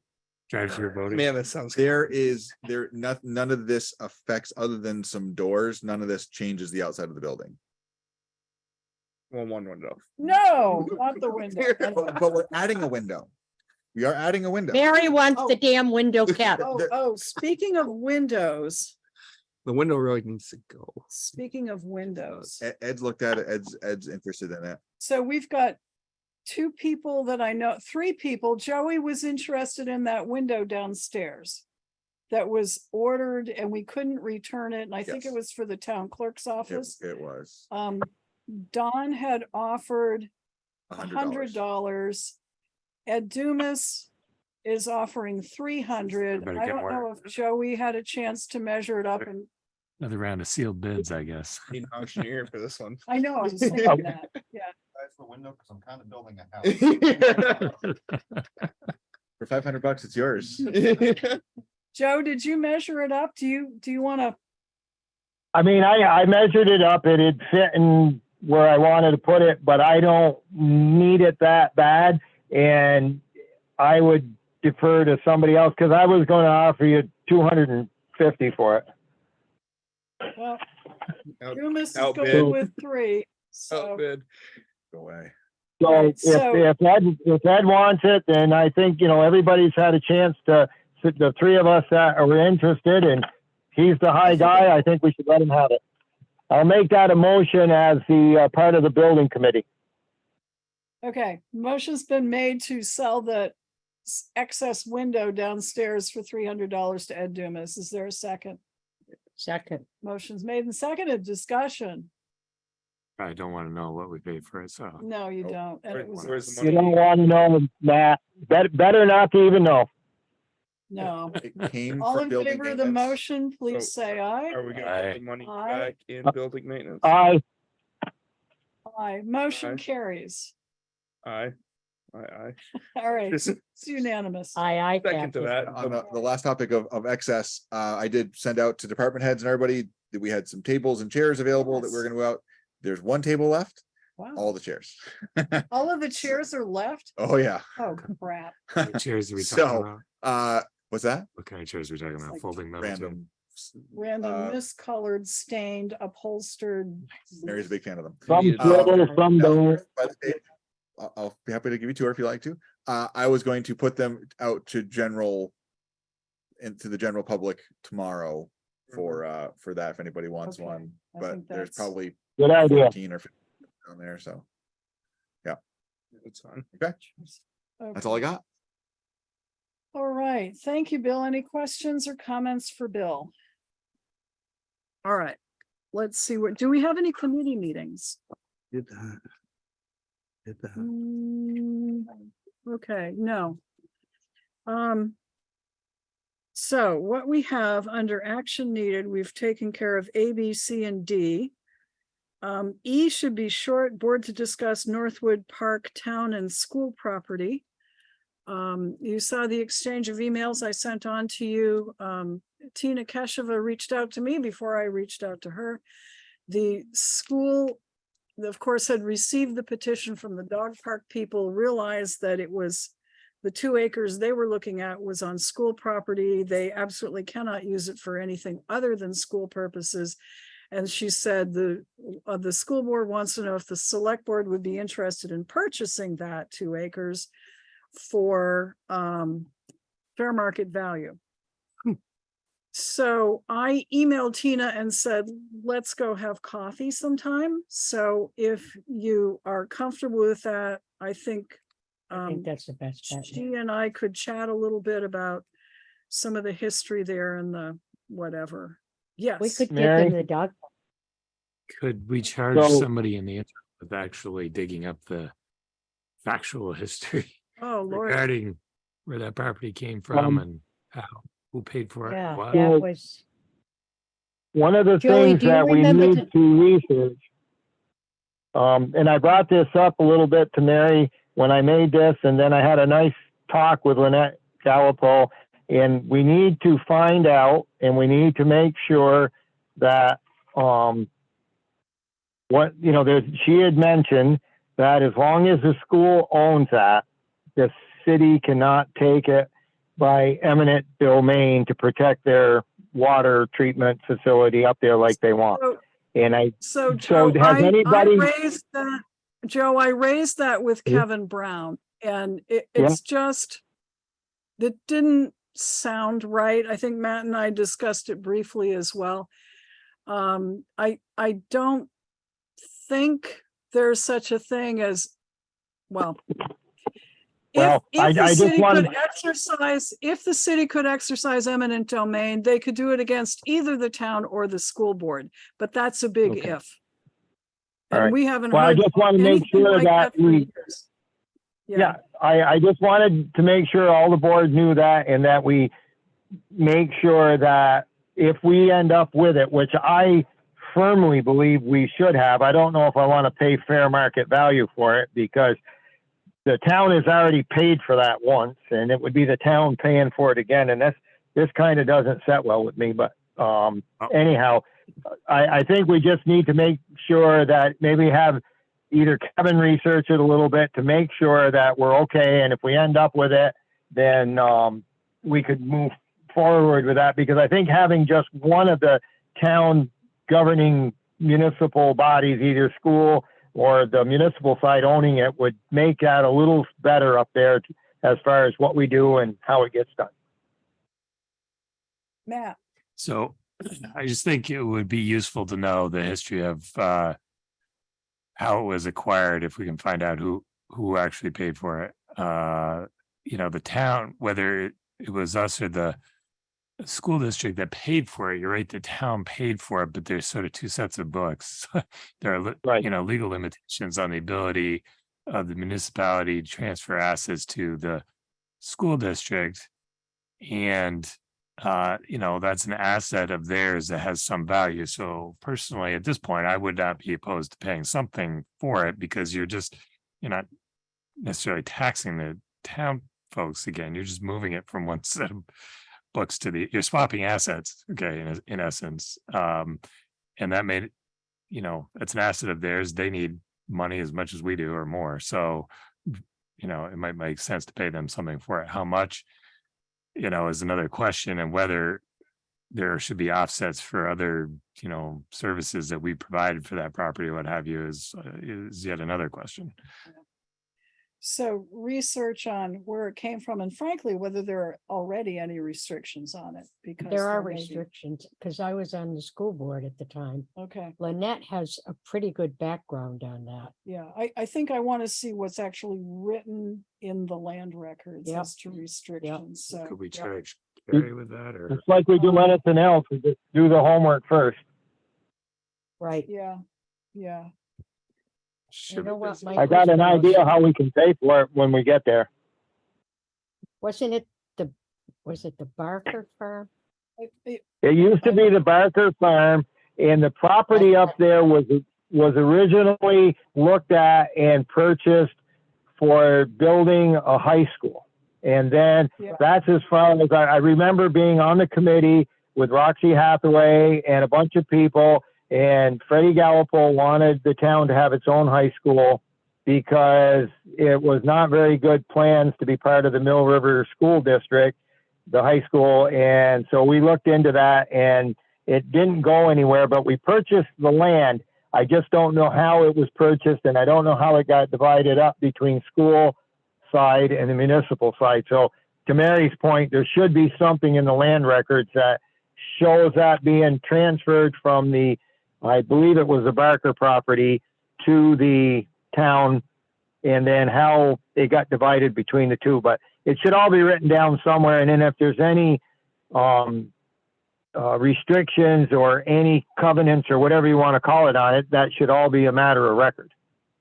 Yeah, and we want to see Yeah, that. and 'Cause Joey, if I remember right, because I was on the school board back then, the problem was there was a stipulation that as long as it was school property, they couldn't take it by eminent domain, the city, because they tried. But you really have to go back into the See what the records. deed and Right, we see. gotta research that and make sure that we have all the pertinent information before we make a plan and go forward. Right. So Well, do you just- want me to have Kevin send his paralegal down? Or do you want a more informal, go pull the deeds sort of thing? You know what, Mary, I think if you meet with Mrs. Keshava first and foremost, and you can come up with a reasonable, because I think if you sit down over a cup of coffee sometimes, Yeah, I mean, we should have that chat anyway. yeah, I just The- think. So, Start at so the here's the thought. The school board, if they need to retain ownership, they could lease it to the town for 100 years to the municipal side. And we could come up with a payment per year for the lease, and they would retain ownership, and the town could do pretty much what we wanted with it. Something to Yeah, I think think we're about. gonna have trouble with people of the town trying to figure out why would we as town entity have to pay for. I mean, Same as, I know, we gave him back Sharon, Cheney. We didn't it's charge the him. same as the Cheney Hill School. We ended I up know, that's what having Mary that. just said. Yeah, and we maintained it for years. And then once we stopped using it, it was a school property and they sold it. So, I mean, obviously this is a little different because this isn't, there's no building, but I think do the research, figure out what does and doesn't apply, and then we'll figure out how to go from there forward. But we just need to know the answers to those questions first. I don't see how you can discuss options without knowing those things first. Right, you need to know the Right. background. Tell me stuff all the time that they think they remember. It turns out not to be true when you look at Yeah. the papers. Well, then you're up. Okay. Yeah. So it went on my to-do list. All right, so E is discussed. Okay, F, board to discuss hiring a human resources consultant. Matt Yes. and I are on the personnel committee, which is also the finance committee. We have been approached with various things that don't fit on the personnel policy that we've tried to cobble together over. You and Don did some cobbling. Matt and I have done some cobbling. And what Matt Getty mentioned is that perhaps we should hire a human resources consultant, whom we both happen to know. She's in our Rotary Club, to take a look at this document, to figure out where the internal inconsistencies are, to advise us on what other entities do for some of these things that we've been grappling with, and maybe just steer us a independent set of eyes on this document to see if we can get some good guidance on it. We I'm okay with it. waited until the end of the fiscal year, coming into the new fiscal year, because we would have some money to put toward this project, and I think she was gonna charge us maybe 2,500. Yeah. That was her quote. What's your thought, folks? I think it's a I'm good with bargain it. for This the is, cap. yeah, this is somebody that, this is their line of work. Yeah, her name is Teresa Mealy. I think she's now an independent consultant. She worked for years for Rutland Plywood. Rutland Plywood. Matt and I both know her from Rotary, but I also worked with her a little bit when they had the fire at Rutland Plywood, and she was the one coordinating all of the, making sure the employees who were out of job got plugged into all of the resources they needed, so. I know she's- Teresa Mary? also. Yeah. She's, she's a decent Yeah. person. So will she have an, municipal employees and municipal hiring and municipal stuff might be a little different, some things in the private sector like Rutland Plywood or something. Do you feel that she has enough knowledge that she can help us out there? That would be because I know our government stuff is a little different than the public sector, but that would be my only question. So she has worked with some other towns. I don't know how many, but Yeah, and if she doesn't know something, Teresa's somebody that goes and learns. there's just some of You the know, if we things get that I the think answers. are universally applicable that, Mary and I are sort of beating our heads against the wall trying to understand, well, what's the rule on this or what's the common practice and that kind of thing. And she would be able to fill us in real quickly on how things are typically done and where we might have internal inconsistencies in the document that could be cleaned up. And you're right, there are some things that will be specific to municipalities. And one of the things that we're running into is there's a lot of things that might need to be different for the police department. She may or may not know about some of that, but I think she will certainly be able to narrow down the number of things that we don't know. Sounds good to me. I'm all in favor of it. Is there any state consultants that we could try to get a hold of? Well, there's the League of Cities and Towns. I know if they had like an HR They had the template yeah. that years ago, John Paul modified Yep. to, and this was like in 14 years ago, modified to Rutland Town. And then my view is we've been tweaking that damn thing ever since. Yeah. I just didn't know if like And the then- state had an HR consultant that they could send down to sit with us or not, but I don't, I don't know. I don't either. If we might be able to get that service, For free? for free or for, a cheaper price or whatnot. I know in the past, the league was it our personnel policy that they reviewed?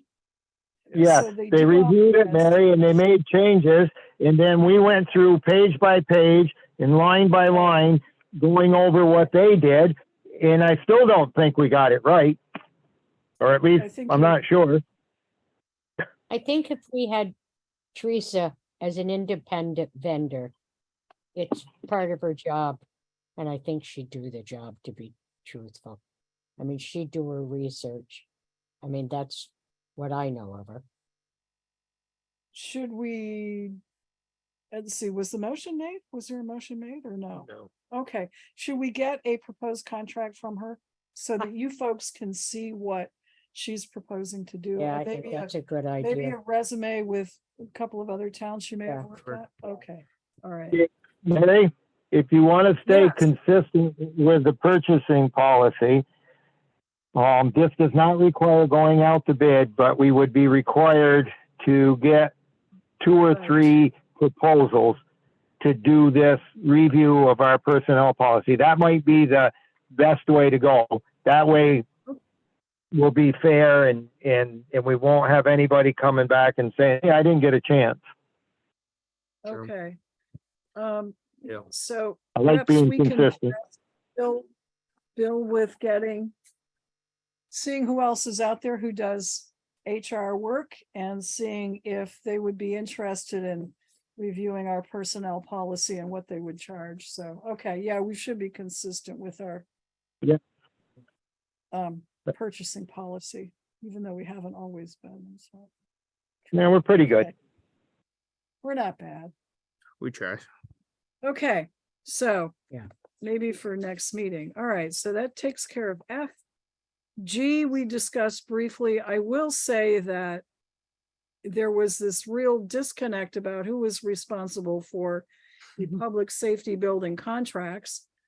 And I had first turned to our clerk of the works, thinking that's the logical choice. JP was not comfortable doing it, so I turned it back to Kevin, and then Kevin reached out to Vic Shappy, and we also need to get Ed Clark in the mix. So I think it's back to Kevin and if Vic has an attorney, although I think he's just going to use the AIA contract. So, and Kevin was missing a couple of things, like there was a Schedule A that he wanted to make sure he had. So I'm just going to proceed along having Kevin get the contract. And yes, we've been working on it. And that's the message to everybody, including to Vic, because we brought him in here. So we're doing what we can, and I don't want to dump everything on Kevin and saying he's to blame for the delay, because he is not. We're trying to get it done. Okay. H, deliberative session on the vicious dog complaint. And that goes into, I mean, it's deliberative session, so we kick people out of the room and we discuss it. And we can only do it with people who were, I think you listened to the tape. Sharon listened to the tape. Kurt and I and Matt were present for the hearing. Joey, did you have a chance to listen to I did or not, watch the and video? no, I did not. I don't mind, I'll listen, but I won't participate. Okay, fair enough. All right, is there anything else we need to go over before we go into deliberative session? So We've done the minutes, we've done the, okay. All right, if not, I'll entertain a motion to go into deliberative session on the dog bite or vicious dog complaint. so move. Second. Motion's made and second is, any discussion? No, you can't. All in favor, please say aye. Aye. Opposed? Motion made by Matt to approve the draft findings, conclusions, and order on the hearing on the vicious dog complaint on Connor Drive. Second. Okay. Was that the motion you made, Matt? Exactly. Nailed it. Okay, all in favor, please say aye. Aye. Aye. Aye. And Joey I is abstaining. abstain. Yep. Okay, thank you. So that goes in the folder. Whatever the ordinance says how we get this, I think we have to, I think it's serviced by certified mail or something. Yeah, thank you. All right, is there any other business to come before the town? I have one quick question, Mary. And I don't know if you guys discussed the next board meeting. Oh, yeah, we did. Okay, 5 and 6. because the next board meeting is July 4th, and I'm assuming we might not be meeting that night. Well, you got that right. And so what we're gonna do is we're gonna meet on Wednesday, July 5th at 6 o'clock, our usual time. Okay, We perfect. amended, Thank you. we amended the minutes that said 5 o'clock, so we're gonna meet at 6 o'clock. Okay. Okay. And who made the motion to adjourn? Sure, yeah. Kurt did, and Sharon seconded. Aye. Got it. All in favor of Aye. adjourning, please say Aye. Aye. aye. Aye. Thank you all. Night, Joey. Good night.